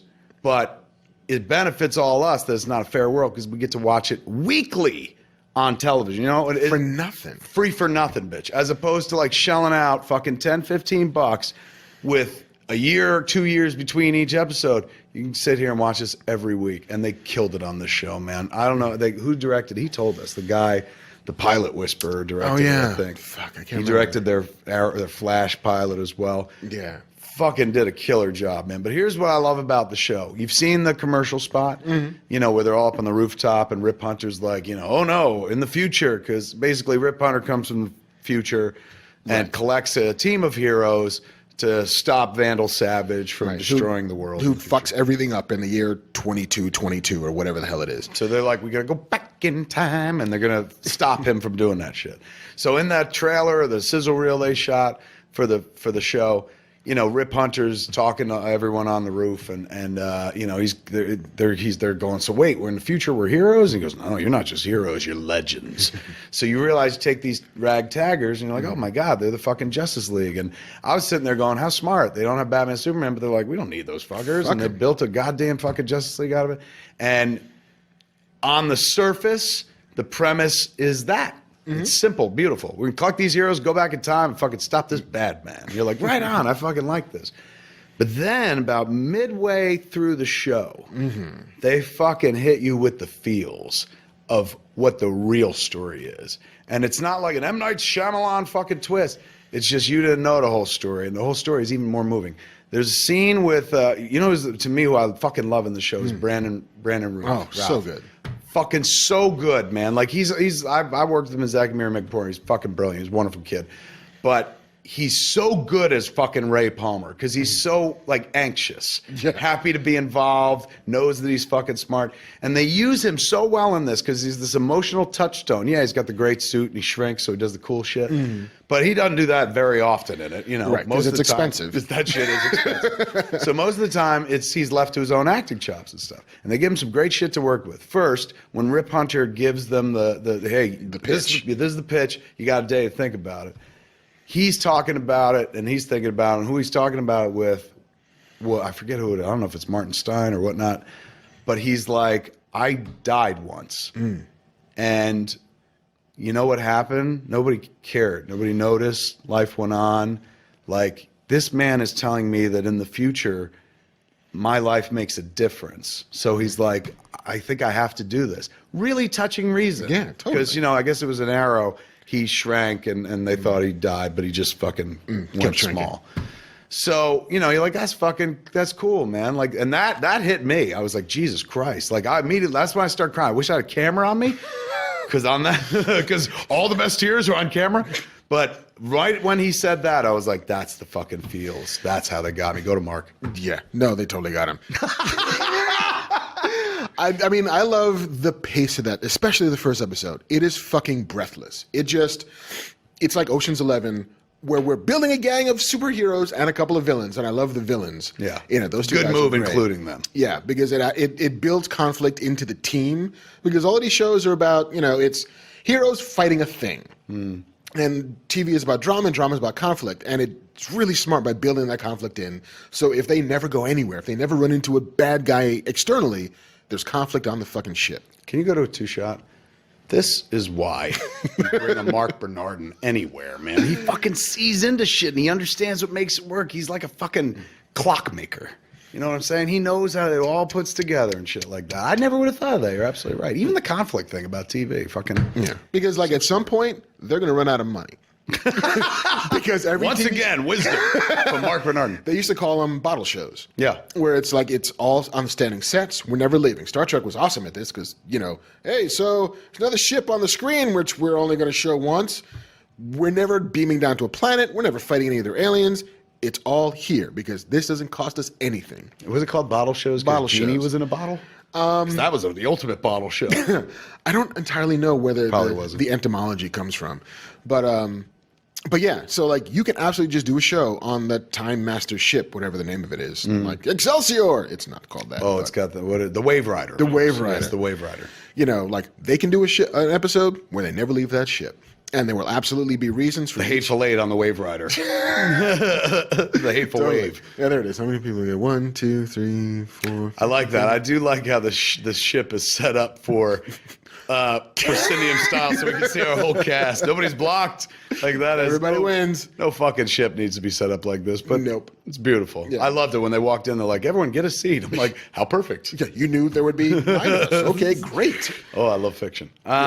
But it's really smart that way. It's really, really smart that way. Super smart. I'll tell you the other thing it's got going for it, man. The real fucking plug of the show, spoilers. Big spoilers. Yeah, this is all fucking spoilers. So we talked about Ray decides to go because he's like, I could make a difference. I don't want to be forgotten and stuff. Midway through the fucking first one or second one, when did This they is the reveal? first one, yeah. First one. They don't fucking, I was happy. Like right away, I was like, Jesus Christ. Like you could have hid this till episode 5. For sure. Right, and they don't bury the lead. It's right in the pilot. Rip Hunter reveal spoilers. Go to Huge. Two Shot. Huge. Fucking massive spoilers. Spoilers the size Don't of watch elephant this balls. until you watch Don't. that. Throttle back. And by pause. that we mean Legends of Tomorrow. Just so we're all Yeah. fucking clear. Go back to the single. All right. That- What was no, I the other talking guy. about? Yeah, fucking. Exactly. Don't need No me, do me. So Rip Hunter reveals that he is wanted by it's the Time Council, like his yeah. version of the Time Lords or whatever, the Time Masters. Wanted because he jumped into the time stream to go kill Vandal Savage without blessings from his masters and stuff. So they send Kronos, a time bounty hunter, to fucking go kill him. Kronos is a Ray Palmer / Adam villain. So right away, you're like, oh, I fucking love this. I love how fucking geeky this is. So Rip Hunter was not sent from the future. Rip Hunter took a ship and came from the future. Yes. So at a certain point, He's freelancing. They have he's freelancing. They have the big conversation about like, well, if that's not what really happened, if you weren't sent to get us, what happens to us in the future? And that's where the show owned me. Right here, man. Like I was digging it. I was like, I'm in. But like I expected high adventure. I did not expect the fucking heart moment, man. And again, you don't want it spoiled for you if you haven't seen it. So don't watch it if you haven't seen it. But Rip Hunter tells them, he's like, you got none of you matter to the time stream. Like I chose you because all of your deaths have no effect on the time stream whatsoever. Nobody gives a fuck about them.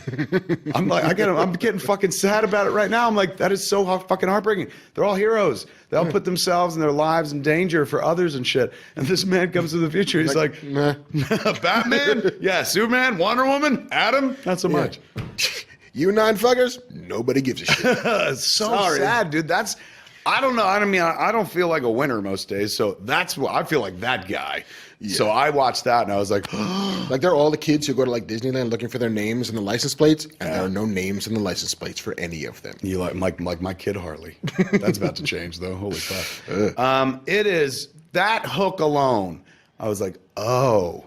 Yeah. They're not the best. And it's so weird. It was like, I remember it was feeling like when I saw the billboards for The Dark Knight and there's a shot of Batman on the pod and I'm like, you can get my motorcycle now? What the fuck? This is stupid. Then you see the movie and as soon as it's like self-destruct, goodbye, and the Batmobile blows up to become the Batpod, I was like, that's fucking brilliant. How couldn't I have not seen that? And then I'd look at the billboard and be like, it's right there, the big fat tire. How did I not fucking see it? Same thing here. How did I not fucking see that they're not the heroes? They're the fucking like you're the drags bitch. We're gonna try to make it work with the drags. Like that's a TV show. Yeah. Like It's all about redemption. Like, Yes. the show's about redemption. If they were all good at their jobs and they were the best, it'd be the fucking Super Friends or the Justice League. But it's this. It's about like you got another shot to make your life count for something. So right. That's how you fucking grabbed me, dude. I was like, I wasn't crying as hard as when Barry's mom cried. But I had a whole season for that. But I bawled pretty hard considering it was a fucking pilot. I was like, that's a really beautiful fucking kickoff notion. Yeah. I wrote some shit down. What else you got? I'll write some notes down. Here we go. Go to a two-shot. These are the things I fucking loved about Legends of Tomorrow. The shit I wrote down as it went along. The return of Gideon, dude.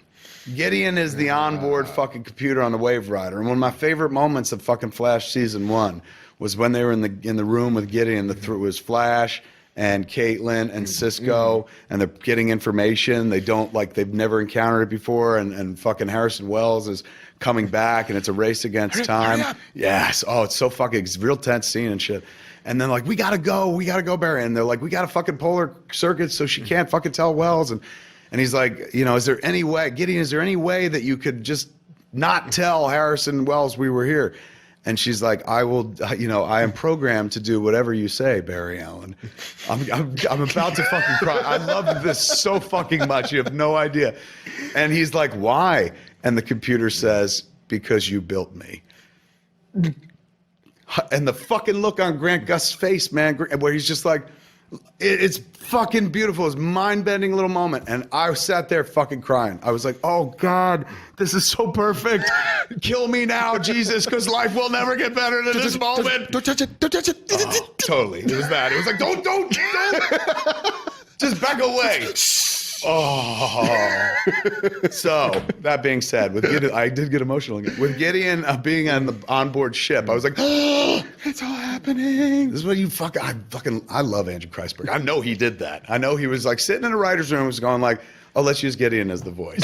Someone will like that. And fucking, I am that somebody. I went crazy for it. Ray Palmer says to Martin Stein, do you remember my paper? And Martin Stein goes, I don't remember you, Mr. Palmer. I know.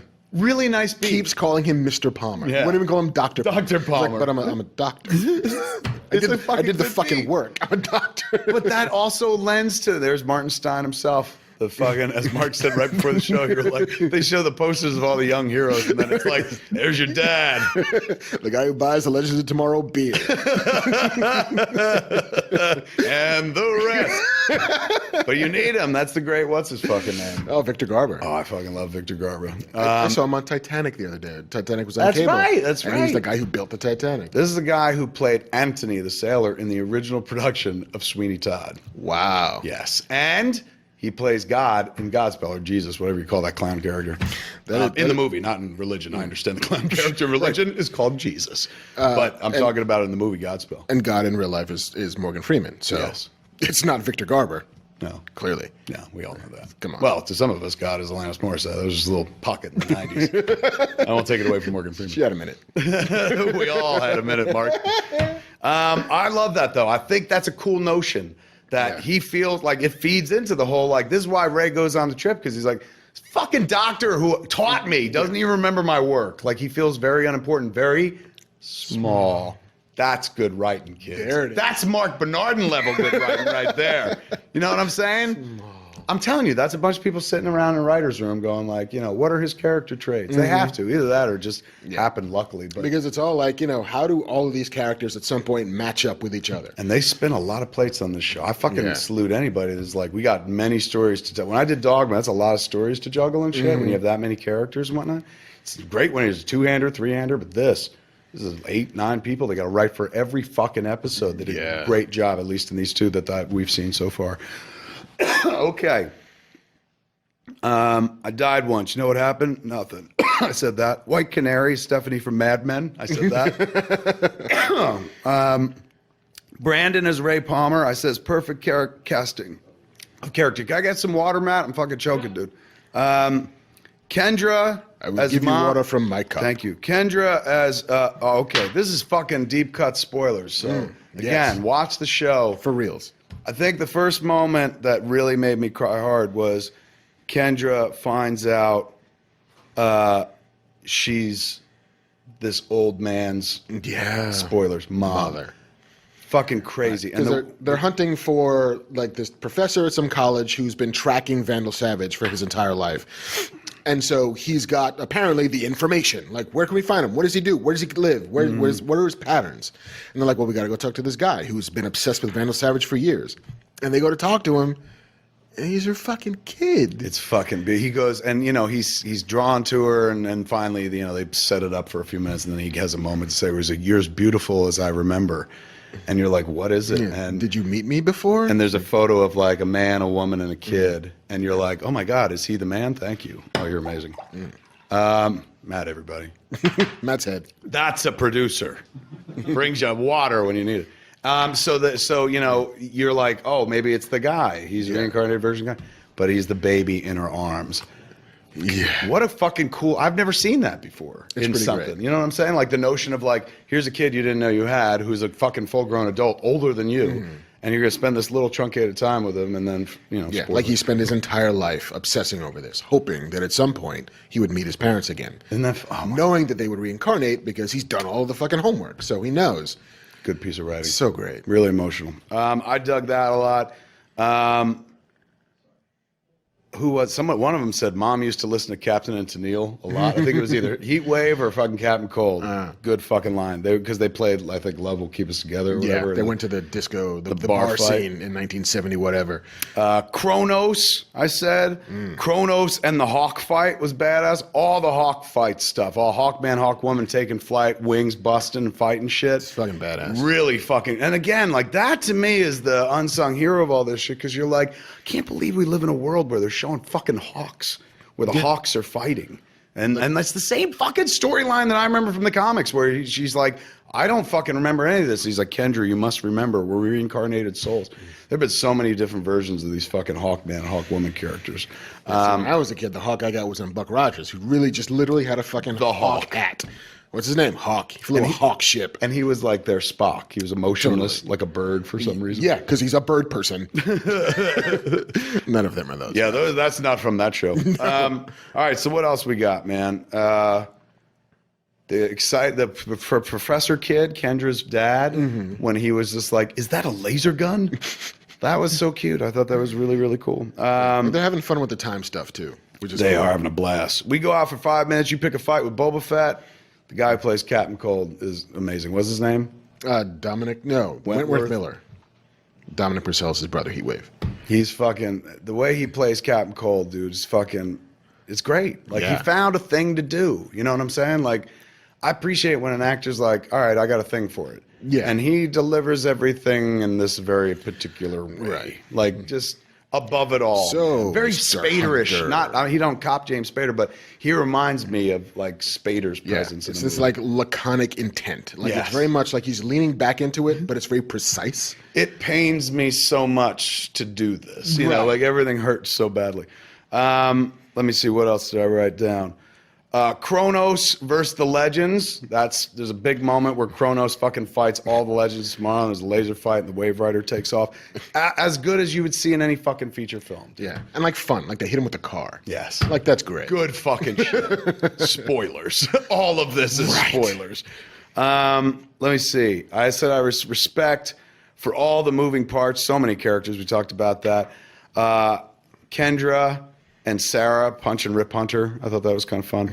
The Legends reveal, I said, there's the Suicide Squad. That's really what they're doing here. Like, it's the Justice League plus the Suicide Squad. They're having their cake and eat it. Like, these fuckers over at CW and Berlanti Land, they cracked the code, dude. Yeah. They're having the time of their lives, It's making the Dirty dreams come Dozen. true. It's great. Oh my God, it's so fucking smart. Let's see, a collection of nobodies who time doesn't really give a damn about. That's what somebody says, and that fucking broke my heart.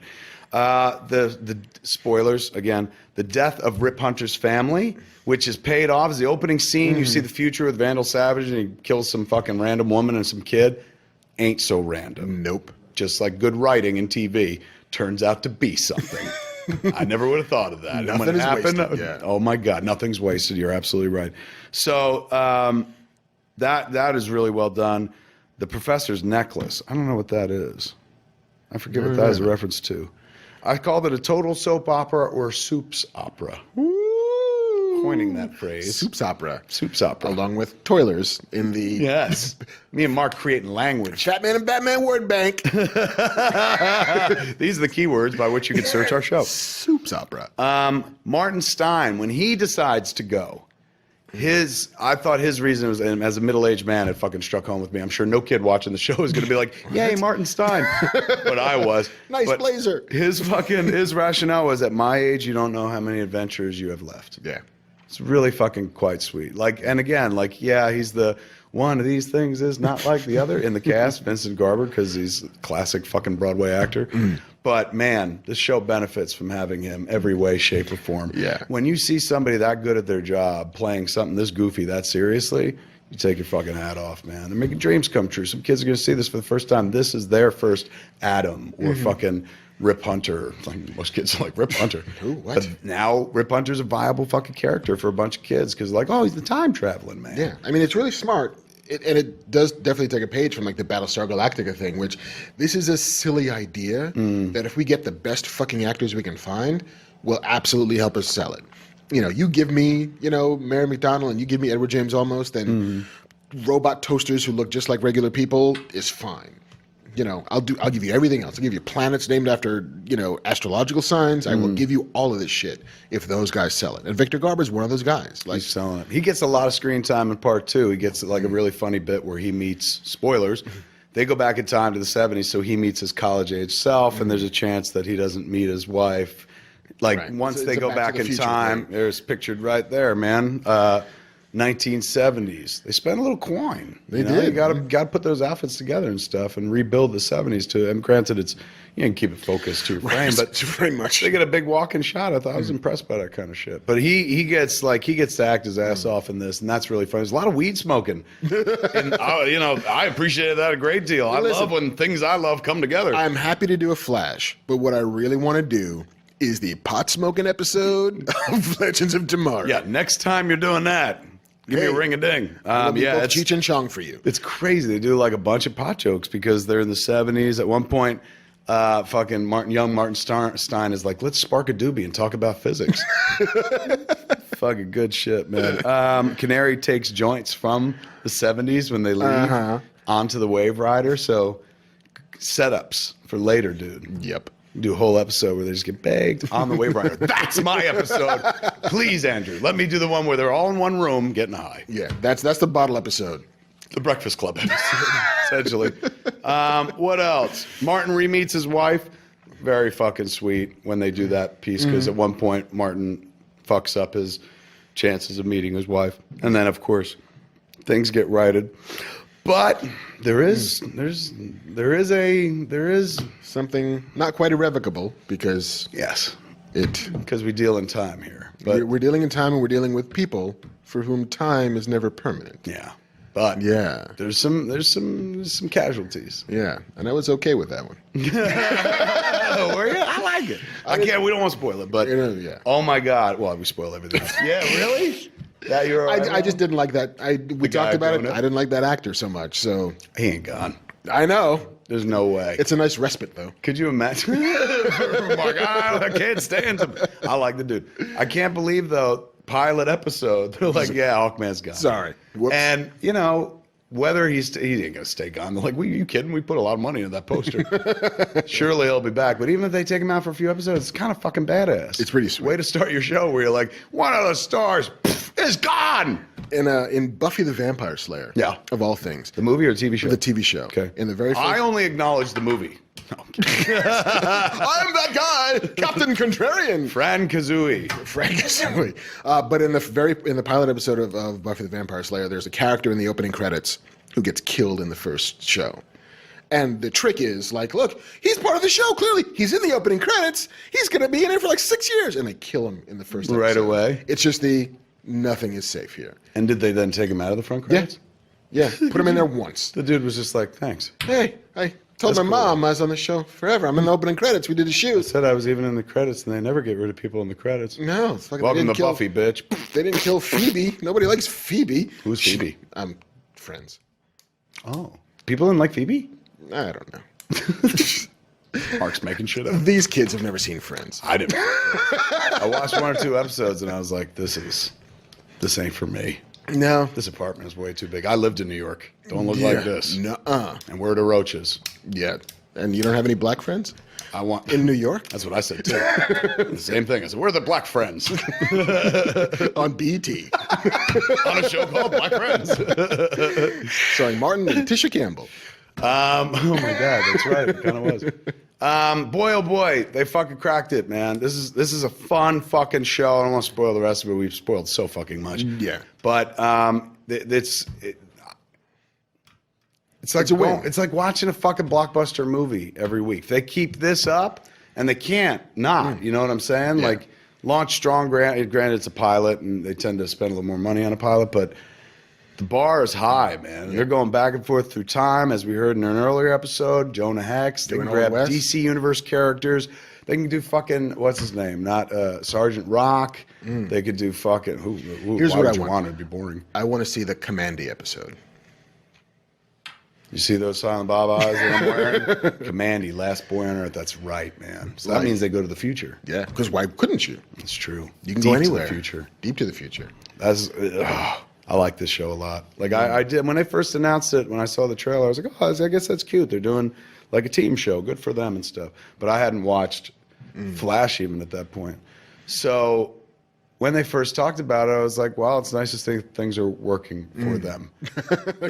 Congrats, Now you guys. things are working for me, man. Like that show is good. That's one more program I get to watch. You know what I'm saying? Like I'm not like Jason Mewes who watches every single fucking thing on television.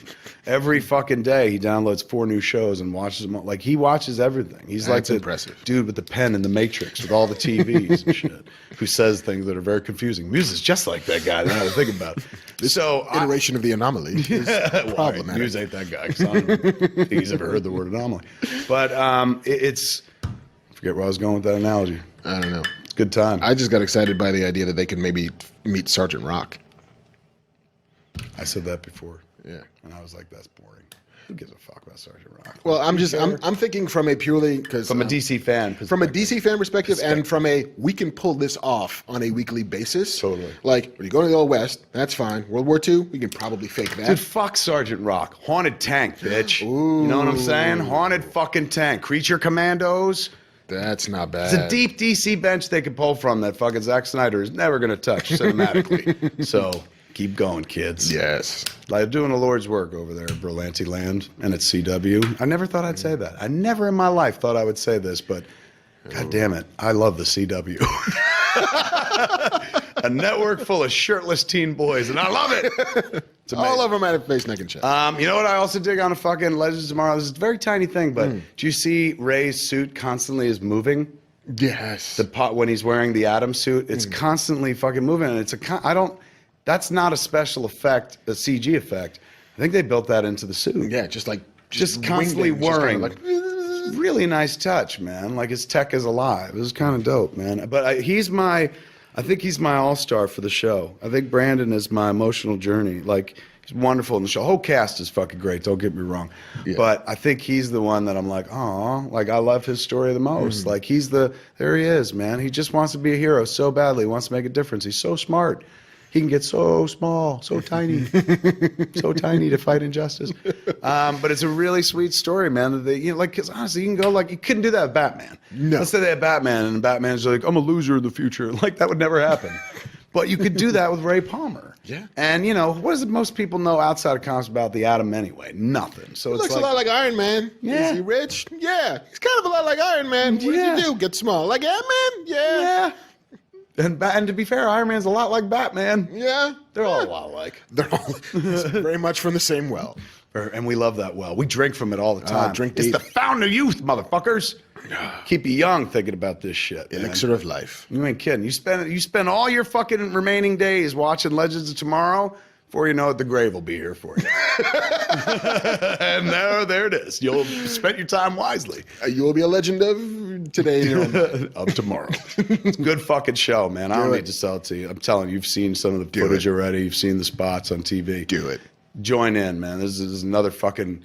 God damn it. Do it. Fucking Berlanti right now is like Pixar first 10 years. Yes. You know what I'm saying? Like, can't lose. He's Gretzky from 84 to 88. He's Pixar before Cars 2. He's Gretzky before Los Angeles. He's a Globetrotters all the fucking time. Yeah, he's Meadowlark Lemon. We didn't even finish giving him his dues. Meadowlark Lemon, one of the most famous fucking people on the planet. He just died fairly recently and stuff. And he had a quiet rest of his life where he was a religious person and stuff. I think he was into the Lord. But this was a man who traveled everywhere, dude. He was probably one of the biggest fucking stars on the planet. Yet if I turned to my kid and was like, who's Meadowlark Lemon? She'd cry. Your dad's high and saying weird, funny things. Is that a flavor of ice cream? Isn't that sad, though? Like, this man was a fucking giant. And to us, when he passed, I'm sure you noticed, I noticed, I fucking stopped for a minute to be like, this fucking dude, man. Like, he was fucking everything when I was a kid. He's funny as fuck. He's fucking talented and shit. And then, like, he passed from a world that had moved on to fucking Kanye West and the Kardashians and other things like that. I remember I did take my kid to see the Globetrotters. Did you really? Yeah. Where? This was in Jersey. They were playing at Rutgers. And he had loved it. I mean, because you can't be like 8 and not get a biggest fucking kick out of this. Yeah, you can't be fucking 18 or 80 and not get a big kick out. Like, even what does they call the magic circle? The warm-up circle? It's fucking good shit, man. And again, these cats are practically superheroes. They had their own cartoon. Yeah. They had comic books, I'm sure. They fucking were on television. They had movies. Like, they were fucking big, man. And that's like, to tie it back in to the Ray Palmer kind of like, you know, I died and nobody really fucking noticed and shit like that. I don't know. That seems to be a thing for me. I want to die where, you know, everybody fucking knows. I don't understand these people who don't tell you they're not sick until they die. Like, I'm one of those cats where I'm like, I got a hangnail. Stop! Everyone fucking stop and help me! Listen, you should always have your fingers on the 9-1 You ain't in kidding, case. man. I'm so not noble at all. I know. I'm okay. That's why I like reading about noble characters. They give me a little spine. They give me something to look to. Like, ooh, I could be like Ray Palmer. I never in my fucking life, Mark, ever thought I would be like, I love the Atom. You know? Nobody ever has. But they did it. Be like Ray Palmer. That's the gifted folks over there fucking working on these CW shows. They made fucking the Atom viable, dude. Yeah. Not just viable, the lead of a TV show. Yeah. And somebody I want to see more. Somebody I'm like, get rid of the other ones. Just watch his fucking show. Feel bad for this guy. Yeah. I am the Ray Palmer of filmmakers. Very small, while being very big. It's very bizarre. And when I die, nobody will remember. Not unless entirely fucking true. Rip Hunter comes back, fucking gets us to jump in. Our fate is what we make. Is that what they said? Our fate is what we make for ourselves. That's from Terminator 2. Good movie. Very. That's my quote. Good movie. Nice job. Clearly, we've run out of shit to say. But just like, I like that. You know what? I'll allow But it. you know what? She returns. Well, you watch your step, McCoy. It's called The Legends of Tomorrow, folks. Watch it. DC's Watch it. Legend of Tomorrow. It's true. Yeah. DC's Legends of Tomorrow, man. Can't believe they fucking did it as good as they did, yet they did it, and here we are fucking watching it. There they are. Look at them all. Look at them. Heroes, all of them. Look at poor Martin Stein, always stuck in the back. Hi. It's me. Always stumbling Guys. around like a confused grandfather. I can vote. Why are we on this roof? I can vote. I've got a dad bod. Let me tell you something. I wish I had Victor Garber's bod. Not bad for You know what I'm saying? For a dude who's fucking, he's got to be 60s. Yeah. This looks pretty fucking good. Not bad. Little Sansa belt happening. He's killing it. You know, he don't need the other guy's body to become Firestorm. They got to do an episode where he's in the fucking. Oh, that'd be great. You know what I'm saying? Like a reverse kind of thing. I'm all for it. Leave us out of the mix. Clearly, we're not doing the good work that they are. We're like, ooh, let's do a mix-up episode. Yeah, he looks fucking badass, dude. Let's give Firestorm some love. Can't believe this fucking character is on television. It's crazy. It's beautiful. It's a beautiful thing, and they're doing it right, man. His costume looks like his costume. Got the big old flame head and stuff. It's not like in the comics where it's just fire coming out of his head, but like that's what that was meant to be. Weird. Yeah, it'd be really weird. Yeah. Look like a skater. Look like a figure skater. There they are, man. Ah, Ebony and Ivory. That's Fat Man on Batman right there. Yep. There it is, folks. Legends of Tomorrow is happening, I believe, tomorrow. Yes. And or if you've seen it, it's already on. Go watch it and shit, and then watch this and compare notes. See if you like the same shit. You love we it as like. much as we love it. let us know. Write to, we don't have an address. No. Write to us on Twitter. Fuck, we got Twitters. Totally. You got a Twitter? You got one of them Twitters? You on the Twitters? I'm on the Twitters. Tell them your Twitters. At Marc Bernardin. With a C. With a C. Not with a K. Yes. I'm at that Kevin Smith. With a C, not with a K. No, with a K. That'd be weird. That'd be very strange. What a great time to be alive, kids. What a great time. Go watch this show tomorrow, man. Of course, Flash and Arrow return this week. Thank God, man. More fucking King Shark coming from what I understand. Yes. And I hear there's a young buck director on the rise. Might be doing an episode. Ooh, I'm so excited. Just like Tim Miller, I got the world by the balls now. Run, Kevin. Run. Yeah, right. Oh, don't hear me.